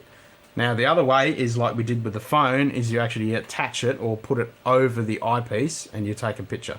That can be good for doing video, it can be good for doing planetary, so you got those kind of different methods. But the actual method we want to do if you're going to put your DSLR on a telescope is with the eyepiece adapter. and you just grab, depending on your camera model, you grab that adapter, and then this whole system slides into the eyepiece holder of the actual telescope like this. So you have this little T-ring adapter, and then that slots in, and then you're essentially turning your telescope into a giant lens for your camera, which is pretty awesome. Yeah. Okay, so basic considerations when it comes to your telescope is the cost. How much do you want to spend? Aperture is king. The bigger the aperture, it's essentially a light bucket. The more light you can gather, the deeper and better photos you can get. Size versus portability. If you've got a bunch of money and you think, yeah, I'll grab this big, massive telescope, and it's too big and it's too cumbersome, you're never going to use it. It's going to sit away and they're never going to use. So you want to be cognizant of the system. Do you want to go and out portable with it? Can you move it around? Is it going to be in a permanent position? You need to consider all those things. Just don't go buy the biggest, baddest one you can buy and then end up not using it. Do you want computerized or do you want to go manual? What type of viewing or astronomy do you want to do? And are you going to be observational and or photographic?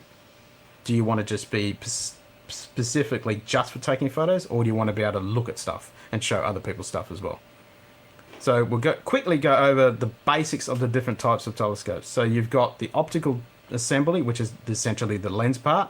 So you've got refractors, reflectors, and catadioptric or compounds. Then you've got the two different types of mounting systems. So alt-azimuth is the one that's literally like up and down, like a normal tripod. Then you've got equatorial is the one that compensates for the Earth rotation. Then you've got different types of bases. So you've got tripod, tabletop, Dobbs, and piers. We won't touch on those because they're not really relevant for astrophotography. But going to the types of telescopes, so your refractor just has mirrors in it. So the light is just amplified and then bent into the diagonal and it goes into your eyepiece or your camera. Your reflector is like your Newtonian, invented by Isaac Newton.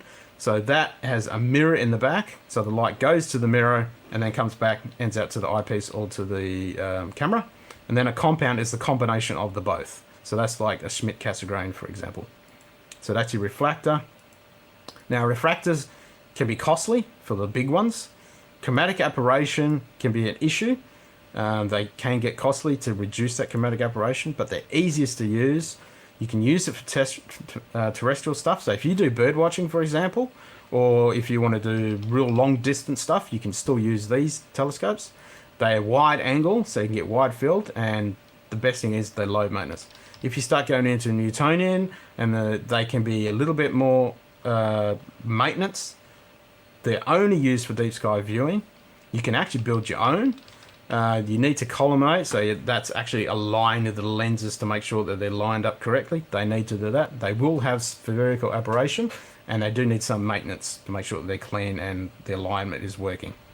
And this is the compound, so your Ritchie criterions, your Max and your Schmidt-Cassegrains, they all have the combination of the lenses. Now the advantage of these is they're really small and physical. They're not that expensive, but they do have a low, slow focal ratio. Because the light is bending backwards and forwards multiple times, they're actually quite slow. So with a lens, you might do an equivalent, say it's going to be an f/16 instead of an f/2.8, for example.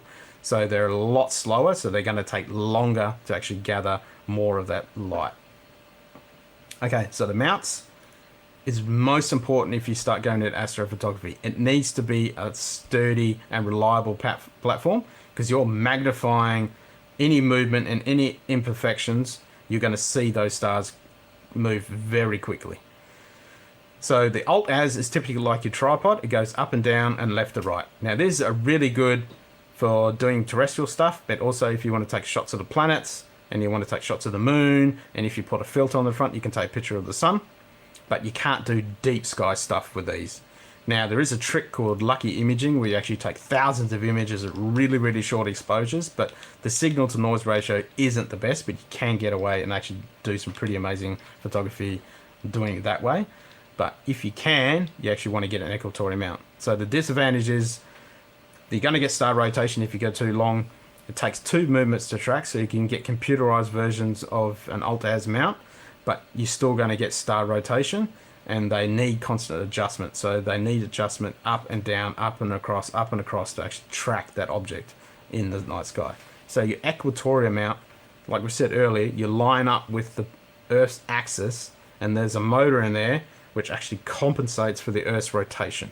So that So- gives you pinpoint stars for So multiple let me ask lengths you, of Ken. time. So that specific mount, an equatorial mount, that's actually rotating with the speed of the Earth, so that you're keeping things centered that Yep. need to be centered, so you don't get lines or arcs, as we're talking about, as we rotate. What is like a base price for that type of mount, like like a basic system? Not the best, not the worst, but just like what would people expect to spend if they wanted to go down that route? $500 for a Okay. decent one. Now, there's Okay. 3 different ways that you actually have those. I've got pictures coming up with some prices and examples, Awesome. which we'll touch on right now. So, some recommendations before you go out and actually buy your equipment is don't buy this stuff from non-astronomy shops. Don't go to your local shop that doesn't have any knowledge in astronomy equipment. You're going to be paying through the ear and not actually getting some decent equipment. Try and go and approach astronomy specific stuff so you can get the best gear.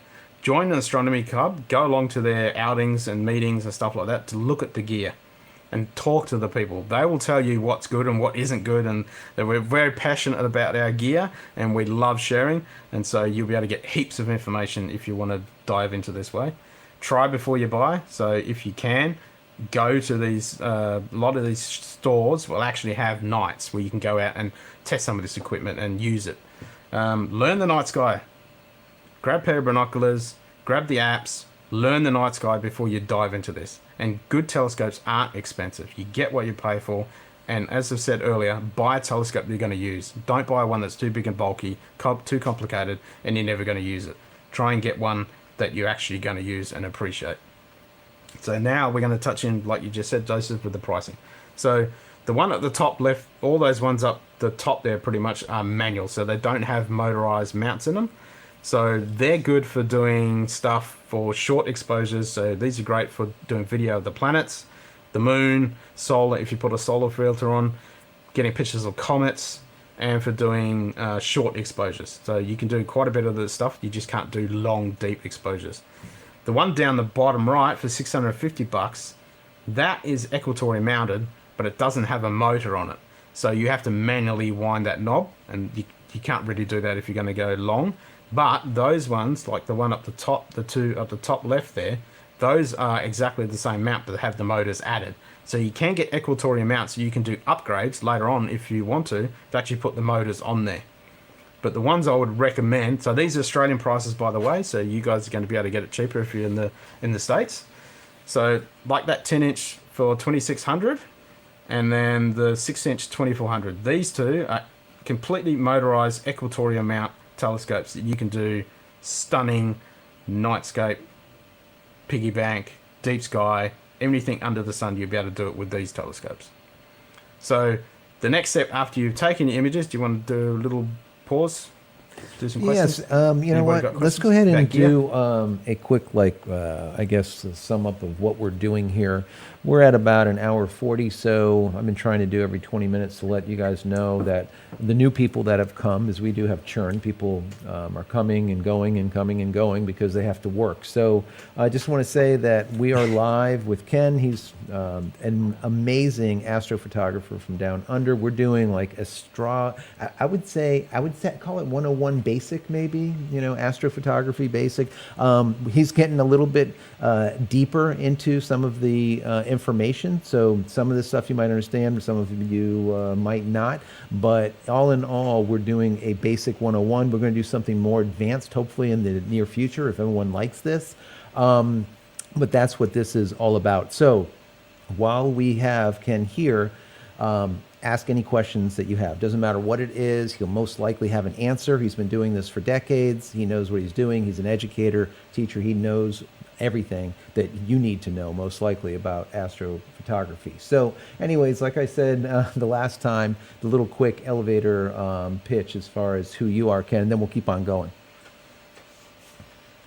Okay, cool. So, yep, my name's Ken. I'm down here in Australia. We've got some amazing night sky down here. We're really lucky. I've been doing this for close to 40 years. I grew up doing astronomy. First time I got to see Saturn through a telescope when I was about 8 years old, and I've been hooked ever since. And I was always dabbling with film photography when I was a young lad, around the same age with my dad, because he did photography.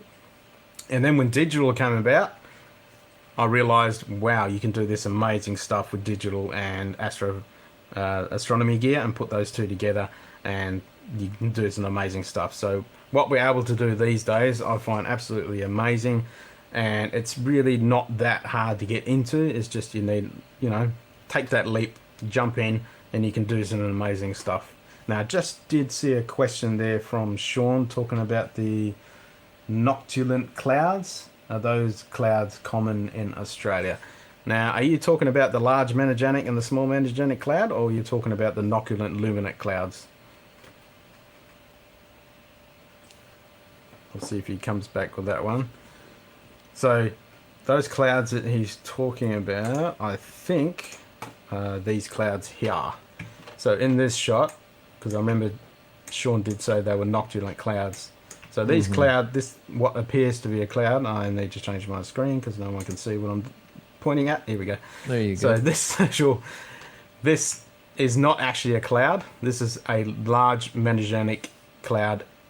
That's the name of it, but it's actually an irregular galaxy. So this is a galaxy in our local group, gravitationally bound to the Milky Way galaxy. And this is its smaller little brother, obscured by actual cloud. But yeah, these are actual galaxies, and they're circumpolar. So what I mean by that, so right here is what we call the coal sack, and then the pointer stars, and then you've got the Southern Cross right here. So these actually point to where the South Celestial Pole is right here. So these objects actually rotate around this arc. So they're actually what we call circumpolar. So they're there all the time. You can actually see them throughout the night as they're rotating around. That is a beautiful shot. I always have to say, so, I love that. Talking about that person that asked earlier about the going to Iceland and seeing the Aurora Borealis, you lucky person. This is the version I've managed to capture. This is the Aurora Australis, so down south of Australia. And then you can see both of those large and small monogenic clouds right there, and then the sky glow from the aura. So I was actually able to catch that, but you can see those clouds quite that is often beautiful. in we got a our question images. asking, what telescope do you use, Ken? I'm sure you have a few. What telescope do I use? Yep. So I did show that earlier. So I have about 7 telescopes, to be honest. But the ones I use for deep sky stuff, I'll just see if I can find that image of my telescopes. So I've got a wide field telescope, and then I've got a longer focal length telescope. So like I said in the slides just recently, you've got the reflectors and refractors. I've got one of each. So I've got a Skywatcher ED80, which is an 80mm refractor, and I've just completely gone past it. Give me a second. I'll open up my window. Here we go. Yeah, having all of those, I'm sure people are going to be envious of, because that's a lot of telescopes, and you're talking about a lot of money that you've put into this over the years. But I think a good point to make is that, like you were saying at the very beginning, you could get involved with this literally with the gear that you currently have, and come up with some amazing images that you really won't even believe until you actually take the images. And I think that's a really good starting point when it comes to astro work of any kind, is getting out there and doing those shots and seeing what you're not seeing. Because there's a lot of stuff that, when people actually take the photo and then later on look at it in post-production or on the back of the camera, they're like, I can't even believe that that's there, because our eyes obviously can't see it. So we might be seeing 1,000 stars, whereas actually in the same field of view, there's 1,000,000 stars. As we're using our cameras to be able to pull in that light for a longer extended period of time, we're able to see it. So it is amazing to be able to see. I think it is one of those things. Well, I guess can't agree anymore. It's like a draw can't in, agree right? anymore. It's one of those things that once you do it, then you're kind of stuck, and next thing you know it, you're mortgaging your house, and your wife or girlfriend's kicking you out because you have a telescope in bed instead of your wife, because she's already gone. Now, So- when I say I have 10 telescopes, they're only small telescopes, Right. and Like, these are the only two mounts that I've got for actually taking astro photos with, but I might replace one of those lens parts or the OTA, the optical tube assembly, with a smaller one or a bigger one. So one of those is a reflector, all of those, and the other one is a refractor, right? Yes. So the one on the right, so this is a what they call an RC, so it's a Ritchie criterion. So the light comes in, hits the mirror at the back, comes back out to a secondary mirror, a corrective mirror, then it comes out the back. So this is a real slow system because it's a real long focal length, but it allows you to get into galaxies and do some pretty cool stuff.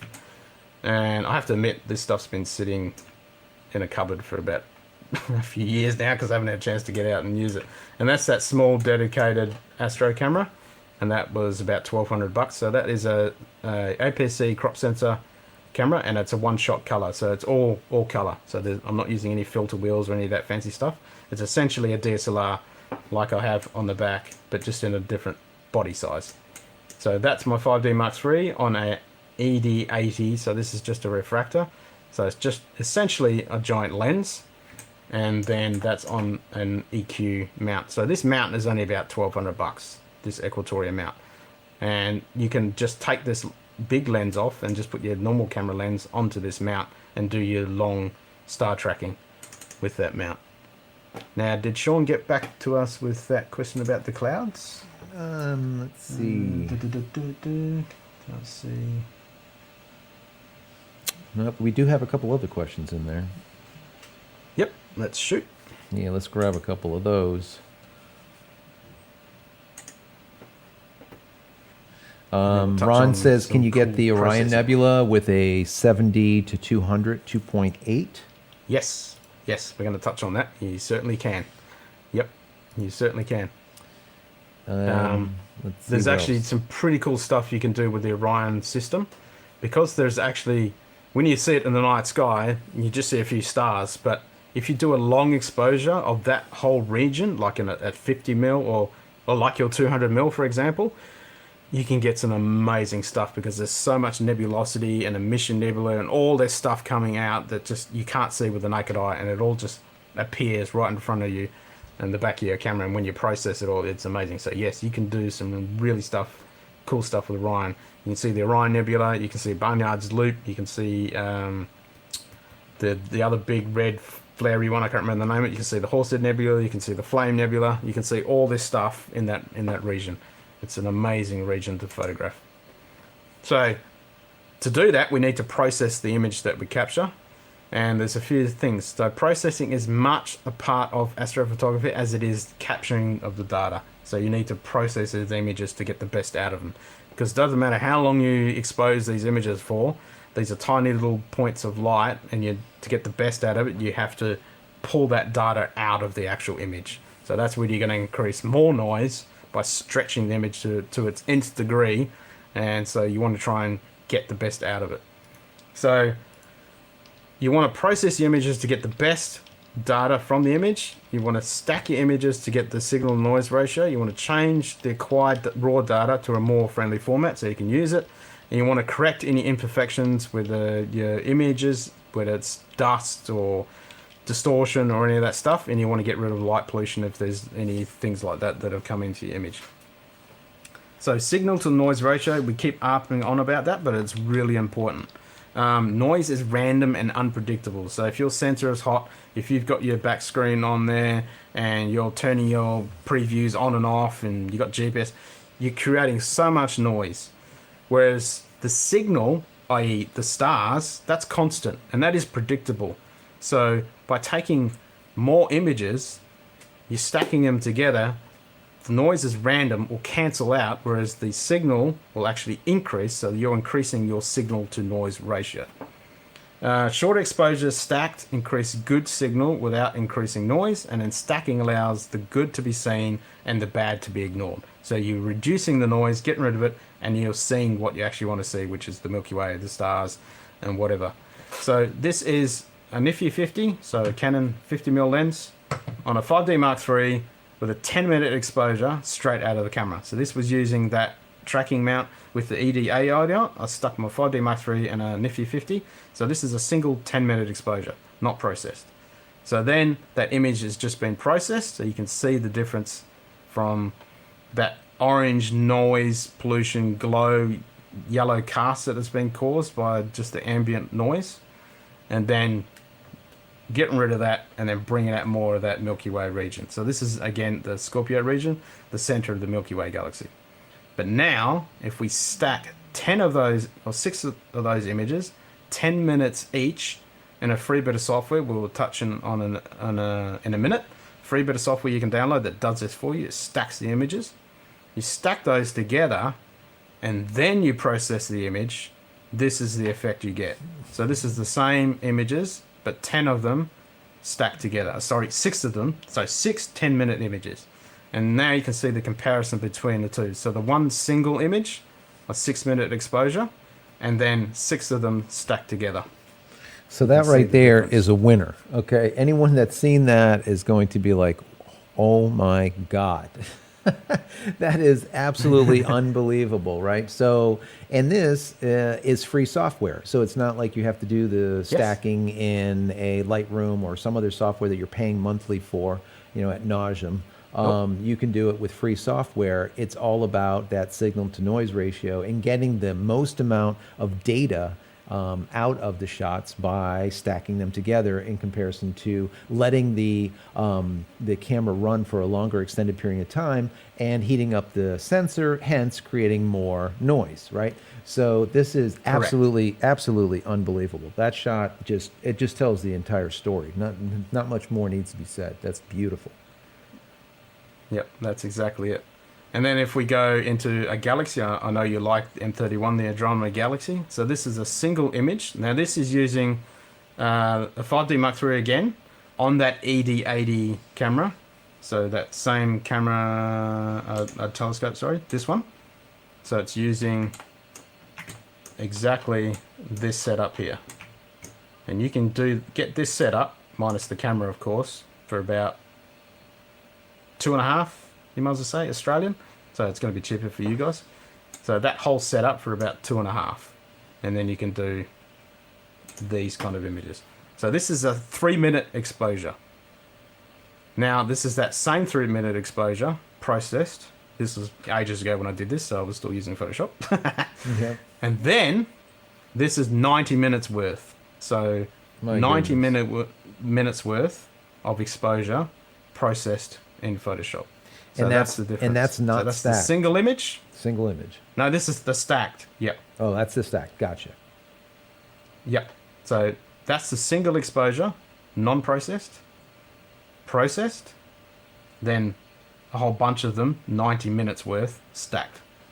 Wow. Yep. So those 3-minute exposures all stacked together to the equivalent of 90 minutes worth of exposure. So let me ask you, there's 90 minutes there of exposures stacked. How long is each exposure then for that 90 3 minutes? minutes. So it's 3 minutes. Okay, gotcha. So you got like 30, basically you got 30 images that are smashed together. Correct. Which is, wow. It's just absolutely wow. And then, if we start talking into nightscapes, this makes a huge effect. Huge effect. So this is a single exposure, non-processed. Then it's processed. So that looks pretty good. You would say, okay, I'm pretty happy with that. I could live with that. But then, if I stack a dozen of these images together, that's what you end up with. Wow. So the single image, you can tell if you zoom in on this. Oops. If you zoom in here. Okay, stop playing up. You being good or not? Here we go. So if I zoom in a bit, you can see the signal to noise ratio. I mean, these are only 1080 on the longest set images, so they're not the best. But you can tell that there's a bunch of noise in there, and the amount of detail I'm able to pull out isn't that impressive. But if, whoops. Why is my... Stop. That's all right. Get back. Okay. Let's try that again. Here it is. So this is this... Whoops. This is the stacked image, and you can see there's a lot more detail in that Milky Way core than the last image. Yeah, on that backside, where it was dark, or just about dark on that left side, there's a ton more data there, and you can actually see a lot more light pulling through.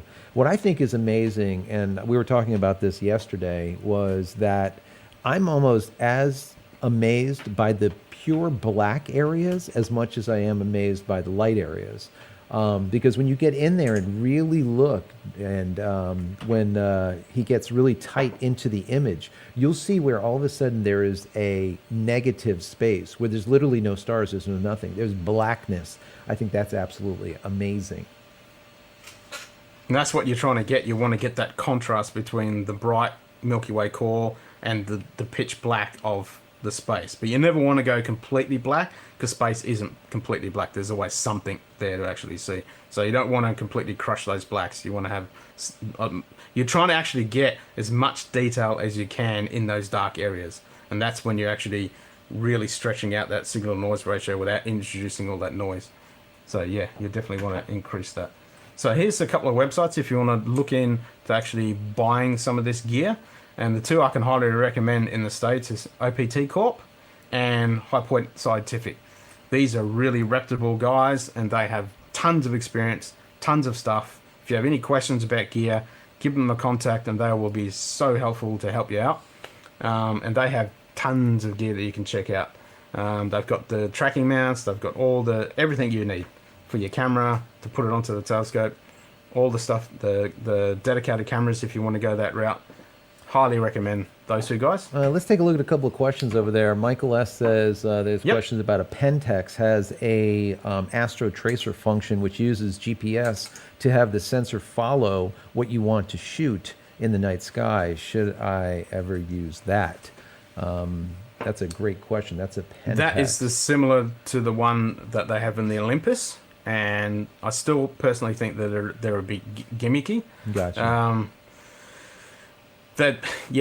You're still relying on such a small, tiny sensor in the camera to actually try and do that.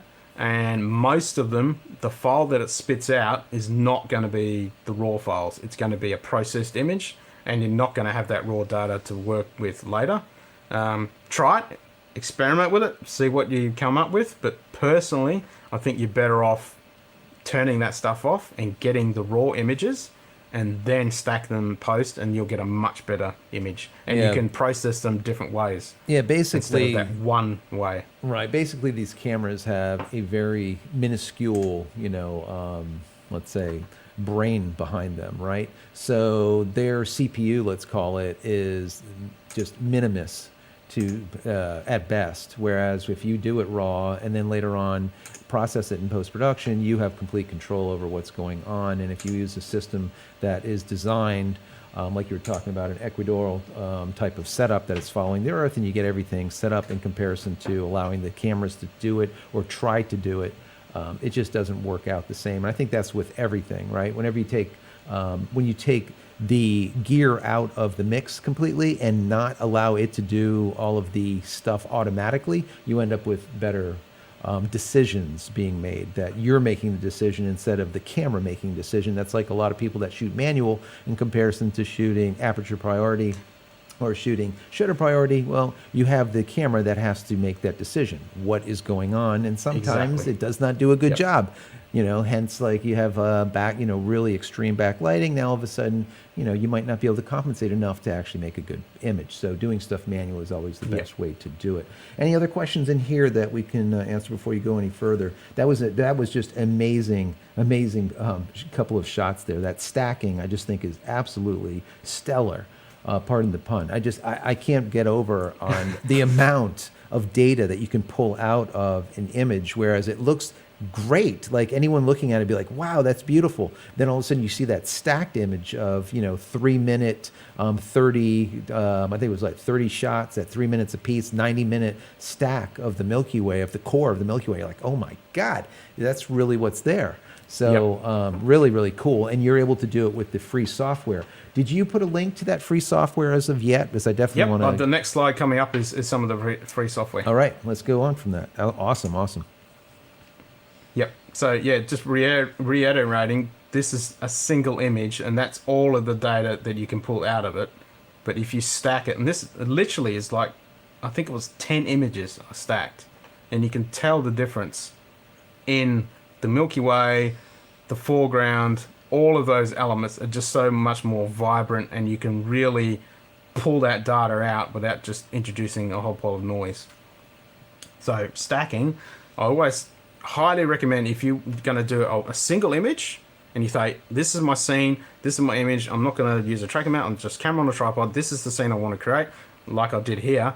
Don't take one image, take a dozen, take 20, and then you've got so much more that you can do with those images. And it doesn't take that long. If you're exposing 20 seconds, take a couple extra minutes, get those images, and you'll be grateful. So Michael was saying, then, one of the questions that he was Yep. saying was, what are the steps through doing basically the exact same thing with a film camera, shooting it? I would imagine that it would probably be similar. You would have to take your 30 shots, move the camera, obviously, with, let's say, an equatorial mount or whatever you're going to use, take those 30 shots later on, scan them in, and then post-production overlaying them. Is that correct?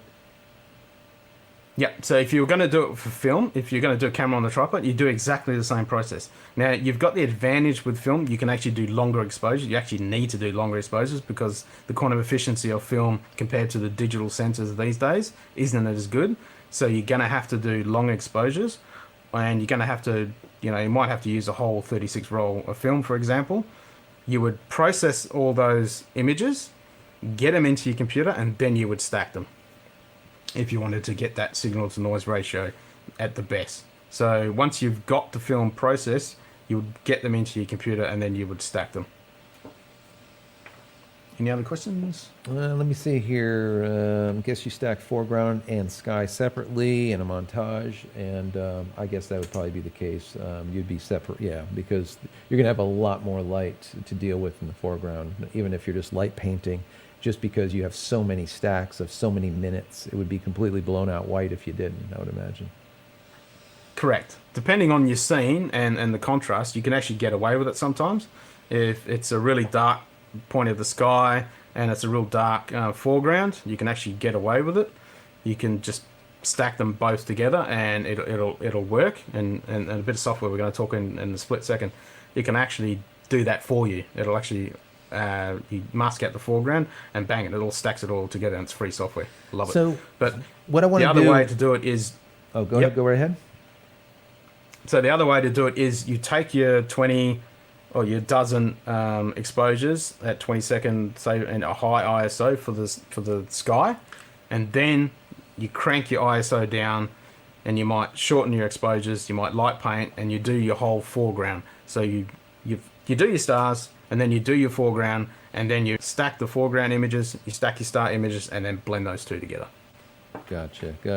So let's see, 2 hours, 7 minutes or something as of right now. So we don't want to go too much longer. I would say probably about another 15 minutes or so. And then what we'll do is people are really enjoying this. We're going to take it on to another one. And but what I want to say is, before we go any further, for all the people that are just coming on board, Ken, he is a astrophotographer, a teacher, educator from down under. He's absolutely awesome at what he does. And if you have any questions in regards to astrophotography, definitely put them in the chat window right now. If you're watching this after the fact, put them in the comment area, and he'll be in there able to answer those questions. Also, you can go over to the Discord server. Like I've said before, you can see that URL down there, community.jcristina.com, community.jcristina.com. That Discord server is a creative Discord server that hundreds and hundreds and hundreds of photographers, videographers, tech heads, and everyone are there hanging out. And Ken is actually the moderator of the Astrophotography channel. Who would have knew? Who would have thunk such a thing, right? Anyway, so if you go there and check him out there, if you have any questions, you can always go to the Discord server, head into that specific channel, Put your questions in there. If you have some shots that you want to share, do that. You can share it in the astrophotography area, or we have a channel that's called The Wall for any kind of artwork, any kind of photos, and people will kind of do peer review of it, which is a lot of fun. But once again, he is the moderator from the Astrophotography channel of that Discord server. So definitely go and check it out over there. Once again, Discord server is community.jcristina.com. So before we go into the last 15 minutes, just say kind of a little who you are, Ken, so that all the new people that have come aboard know what we're doing here. Basically, Astrophotography 101 basic, and then a little bit more advanced. Yep, so my name's Ken. I'm an astrophotographer and astronomy educator and star nut, you would say. And I'm in Australia, so we're lucky to have really good skies here. I've been doing this for almost 40 years. It's kind of scary when I work that out. So when I was 8 years old and I had my first little telescope and I managed to see a wobbly little fuzzy image of Saturn, I was completely hooked with astronomy. And at the same time, I was dabbling in photography with my dad. I had my own SLR camera, doing film, black and white, developing in our own room. That was amazing. And when digital came about and it got to the point where it was better than film with the quantum efficiency and you could put cameras on telescopes, wow, I was completely hooked. And I just have no end of fun putting a camera on a tripod and taking a picture of the night sky that you can't see with a normal eye. And I love sharing that experience with other people and letting them go on their journey with doing nightscape photography and astrophotography. So shoot with your questions. Absolutely. Keep them coming. Keep them coming. So we've got a couple more slides and then we can go in some pictures and we'll cover a whole bunch of questions. So get your questions, stick them in there because I'm about to answer as many as I can. So we said earlier, way back in the beginning almost, about Stellarium. So stellarium.org is a free planetarium software. Highly recommend you put this on your computer, even if you're not interested in astrophotography, even if you're not interested in doing nightscapes. If you just want to know what's happening in your sky around you, this is amazing. You can sit there and look at all the different objects in there. You can see what the planets are moving around. You can see what's happening with the night sky in the future, in the past. Awesome software. Can't recommend it enough. And then if you want to do some nightscapes, this software is a godsend. So this is called Sequitur, and it's a free stacking software that will actually blend the stacks of the stars and the foreground for you. So this is made by an absolute legend of a guy. He's got some really good tutorials on the website. You can also go onto YouTube, and there's quite a few people that actually showing you how to go through the software. It's kind of a little bit daunting when you first open if you've never jumped into this kind of stuff. After you do it a couple of times, it's so easy. You literally put your images in there, block out where the sky is, hit go, and bang, it spits out an image ready for you to oogle all over and be amazed at what you've created. So Sequitur is a go-to piece of software. Now there's another version called Deep Sky Stacker, which has been around for a long time. This is a fully automated stacking software. This one doesn't do the foreground. This is more aimed for deep sky, but you can, and I've done it many a time, use this to stack your stars and then put your foreground object in whatever software that you use for processing and then just blend those two together. Now, if you want to dabble into planets, so if you've got a cheap telescope, doesn't have to be a tracking mount, and you want to take a video of Jupiter or Saturn, you use a program called Registax, another free bit of software, and that stacks images of planets for you. So it goes through that video, finds the best frames, stacks them, and gives you that image. And then lastly, but not least, happy shooting and clear skies.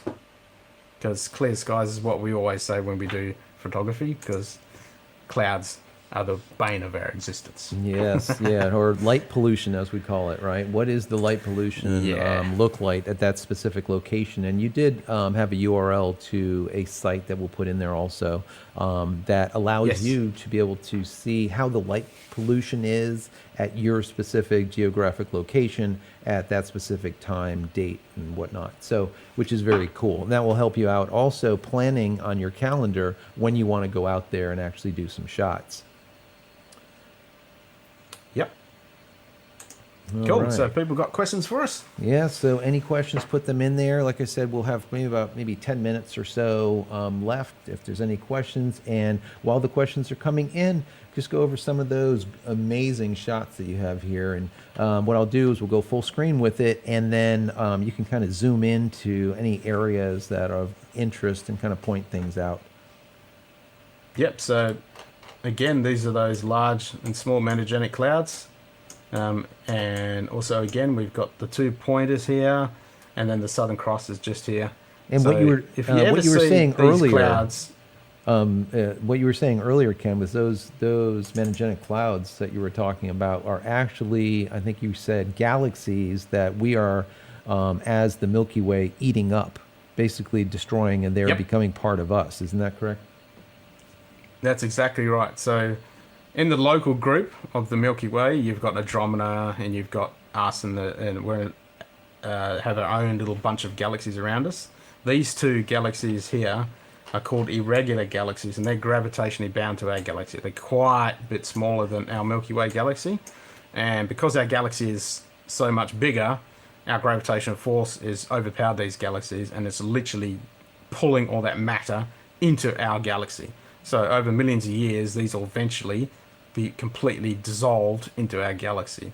And in a couple of billion years, that's going to happen to us. So we're both Andromeda and the Milky Way. We're getting closer and closer to each other. And I really want to be around when you can see the whole night sky filled up with the Milky Way galaxy, because that would be absolutely amazing to see. But eventually, those 2 galaxies over a million years will do this dance where they'll come in close and they'll spin off and come back out, and all that matter of those 2 galaxies will be completely disturbed, and eventually they'll form a spherical galaxy. And so this is happening throughout the whole universe. These galaxies are fighting over each other. So we're the big bad, and we're eating these 2 galaxies. And there's going to be others that eat us. Yep. So we talked about this earlier. So here's that. You can actually, this is not a long exposure, it's just a single shot. But that's Orion. So you can see the main belt, and you can see the handle, and that fuzzy bit in the middle there, that's the Great Orion Nebula in the handle of Orion.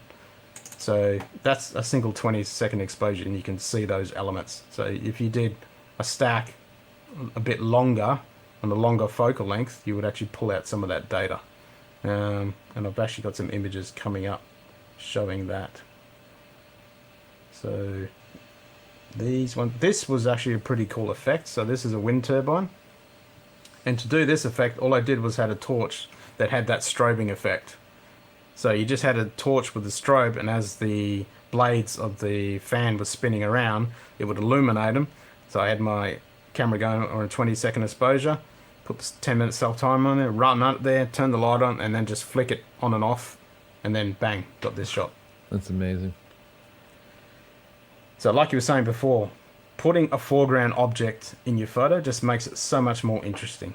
So you want to find those interesting things to actually put in the shot. So this was actually the first shot I ever took with my first 14mm Samyang. And you got the Milky Way core there with the 2 monogenic clouds sitting there. The Milky Way core is just one of the coolest things to be able to capture. So depending where you are in the world, it's if you can shoot the Milky Way core, do it, because it's so cool. So you can see in this shot, I've got a satellite going through, and then we actually have Orion again. So you can even start to see, even though this is a very short exposure and it's a single exposure, you can see there's starting to be some purple and that color of the Great Orion Nebula actually starting to come through. So this is the International Space Station going through the middle of the large and the small monogenic clouds. So that's always pretty cool to be able to see. So we go back to there. So this is another telescope that I use. I use this for outreach. I don't actually use this for taking images unless I'm taking images of the planets. Then I might use this one because it's a real slow, it's an equatorial mount. So it's not compensating for the Earth's rotation. I just put the camera on there, take a video of the moon or the planets, and then see if I can get a image out of that. I actually do have some video that I can actually show of what that actually looks like. So if we turn this off,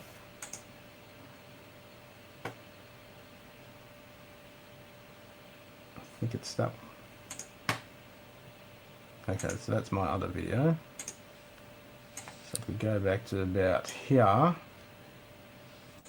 While you're getting that together, Bruce says, do you absolutely Yep. have to have a tracking device in order to accurately shoot the stacks? If you're talking long focal length, yes, you need to have a tracking mount, but not completely. So you can get away. So for example, if you use 24 to 70, and I mean 70 to 200. So if you did 200 mil and you shoot Orion, and you've only got a camera on a tripod, you can do what they call lucky imaging. So you're only going to be able to go for a second, maybe a split second, or less than a second before you get star trails. So all you do is you take thousands of images to be able to get all those images and then stack them so you can pull out that noise to signal ratio. So you go to Orion, point your camera at it, line it up best as you can, and then fire through thousands of images, and then you would stack all those, and then you'd be able to bring out a lot of that information. Now, you're not going to get as good an image signal noise ratio than what you can do if you do have a tracking mount where you can go 3, 5, 10 minute exposures, but you still can do it. It just takes a lot more images to try and get a decent image out of it. So if we punch back to here, so these are videos that I took with that telescope you saw earlier, with just my DSLR and video mode of, this is Saturn going behind the moon. So the moon, the shadow of the moon, the long non-illuminated part, not the dark side, is going in front of Saturn and it's making it disappear. So this is what we call an occultation. So an occultation is when one astronomical object goes in front of another occultation, commonly known as what most people know as a lunar or a solar eclipse. So this is Jupiter coming out of the dark part of the moon. So at the moment you can see those two little dots down the bottom there. They're two of the Galilean moons of Jupiter, and then you can see Jupiter starting to pop out of the actual shadow, which is pretty amazing. And we go a little bit further and you can see it's starting to come out. Wow. And then you can see Jupiter. Now, because I've taken this as video, I can go through these frames and find a nice frame and bang, I've got an image. So here's another one of Jupiter disappearing behind the moon as the moon covers in front of it. Now, you can not only do this with the moon and the planets, but you can do this solar. So you can buy a small little telescope called a PST, Colinando PST, and I think they're about $800 Australian. They're not that expensive. It's a little 40mm telescope. You whack your DSLR on it, and because this is what they call a hydrogen alpha telescope, so it is blocking all of the light other than a very, very minute wavelength of light, and so you can actually take photos of the sun, which is pretty amazing. That is neat. One of the questions was from Jose. He said the stacking software that you were talking about, is it cross-platform? Can you use it on a Mac? Oh, okay. There's another one for Mac. Sequitur is Windows only, but there's a really good one. I can't remember the top of it. I'll have to get back to you with that. Put that question in the comments below, and I'll get back to you with that, because there is one for Mac, and it's actually a little bit better than Sequitur, to be honest. So if you're on a Mac, yes, there is a really, really good one. I'll remember it and I'll put it in there. But yeah, there's another one that's exactly the same kind of software, and it does a really good job, and it's for Mac only. Thomas in the chat says that when he lived in Arizona, they have very strict light pollution laws, which is kind of interesting. That'd be great if that was the case everywhere. And it had to do with, they had a very big astro telescope right on the top of a mountain on the north side, is what he was talking about. So that is interesting. I wish it would be cool if they would all do that. I have to say, now that we're seeing that Starlink and Elon Musk doing all those satellites up there, I am very happy to see that those satellites are going to be painted that matte, non-reflective color in comparison to the satellites that are currently up there that he's using, that you can see in so many of the shots, because you see all these, I think it was like 12,000, 15,000 satellites. So the next batch they will be in that, let's call it non-metallic or non-reflective type of paint. So that would be kind of nice. And like Ken was saying earlier in the broadcast, that instead of having white streaks, you might have some darker streaks. Still have streaks because there are something up there. There is space junk. There are his satellites floating around. But, it kind of is what it is. But this whole idea with light and light pollution, there's a lot of places that are like that have these deep space telescopes, and they will not allow light pollution in that area for sure.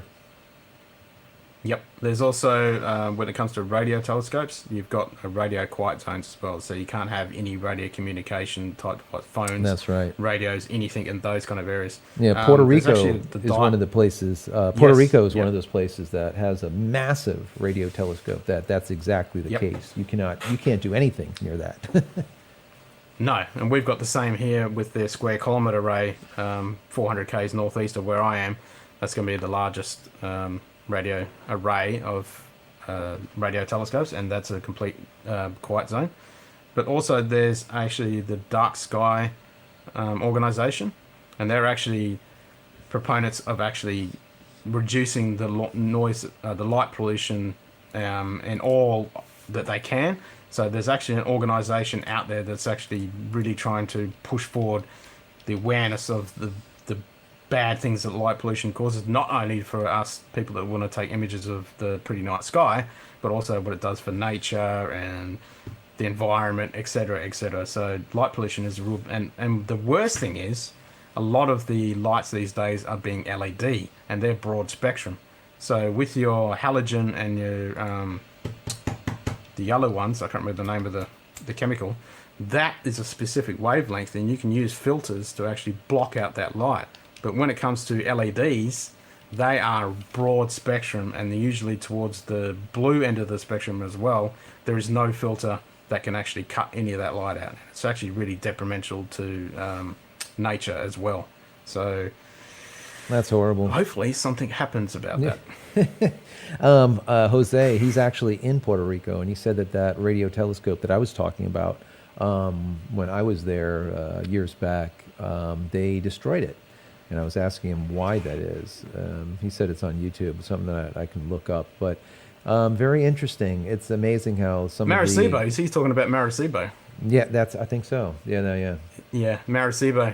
I did see some really amazing news about, well, I'm geeking out because I'm a space nerd and astronomy nerd, but the president of Puerto Rico just pumped in like $4 million to get Maracaibo up and running again. So they're going to rebuild it.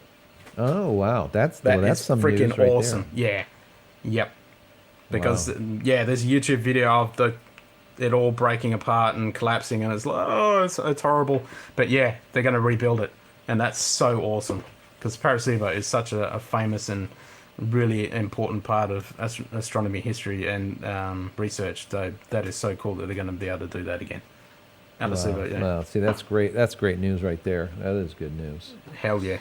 So let's see what else we have here. I think we're getting close here to time. So what we'll do is we will kind of end it. There's going to be, I'm sure, other questions that come through. This is going to be a lot of people to watch this later because we are going live during the day and people work. We went from, let me see, what was it like about 11:30, and now it is 2:00 p.m. And the issue too here is Ken on the other side of the planet is sitting at about 3 a.m. over there. So we want to definitely let him actually get a little bit of sleep before the next day starts. So I have to say I'm thank you. wide awake. I'm talking about astronomy, and you have to be a night owl to do this stuff, so I can go on all night. Yeah, that's true, right? That's right. Your clock is different for sure. But yeah, so we definitely want to say thank you to Ken. But what I wanted to say too was that if you guys like this, I've said this before, but I'm going to say it for everyone that just tuned in. If you like this kind of stuff, Ken has the ability to set a telescope up that is connected to this feed that you see. And we, at that point, will be able to ask him to point that telescope to any region in the sky. It doesn't matter what it is, and we'll be able to see that live. And I think that would be an absolute awesome thing to do. So if you guys are interested in that, definitely in the comment area below, let us know, and we will definitely put another one of these together.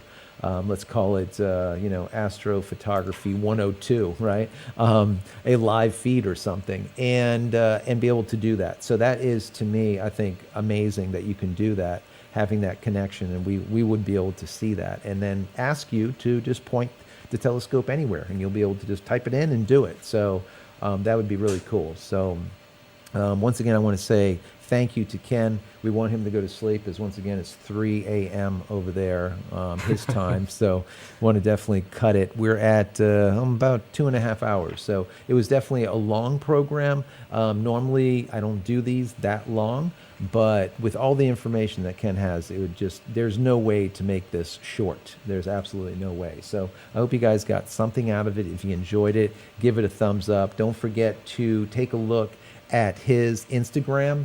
You'll see right there on the screen his Instagram account. Also, don't forget to go over to our creative Discord server at community.jcristina.com, community.jcristina.com, our creative Discord server. Ken is the moderator of our astrophotography channel. Who would have knew, right? So if you have any questions, you can also put them over there on the Discord server. You'll answer them. And share your photographs. You can share them. Yes, please. If they're astro in nature, you can put them in the astro channel. Any other photos, you can put them on the wall, it's called. And we do a lot of peer discussion. And we get back and forth with ideas, and we are, once again, that creative community, which I think is awesome. There's no trolls, just like this channel. You guys have been here for 2.5 hours. You take a look at the chat window. There's not one person that had to be deleted or muted, just because the people that frequent the channel are all really great people, and I feel blessed for that being the case. So anyways, thank you so much, Ken. Really do appreciate you being here. Not a problem. I'll just jump in. Sean, he just asked how I like my Samyang 2.4. Thumbs up, mate. This is a brilliant lens. I was really happy with the 2.8, except for that little pinch in the corner. But I really like, this is my go-to wide-angle nightscape lens. If I'm just not doing a panorama or anything like that, I always use this lens. This is the one I use for all my shots.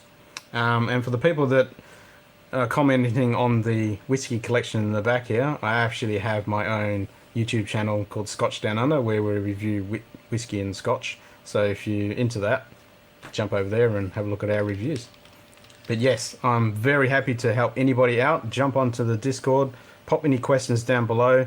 If you want some of those links, if I forget to find some of those links, any questions you have, any help you're after, I'm more than happy to help. Excellent. So, all right, guys. Well, we appreciate each and every one of you being here. Thank you so much. It's absolutely amazing to have Ken come on with us. And like I said, if you want to see more of Ken's stuff and possibly be able to control a telescope from the other side of the world and see what you see, in the comment area, let us know that that's something that you would be interested in. So anyways, guys, that's it for this one. Thank you so much for being here. Many blessings, as I always say, to you and your family. Stay safe and stay happy and healthy, and shoot those skies, guys. We want to see those images. Yes. Go over to that community.jcristina.com and hit that photography channel. We want to see those images. I always love seeing the very beginning of someone's journey at doing anything, and then seeing it later on and how things progress. So do that. Anyways, once again, many blessings. Take care, everyone.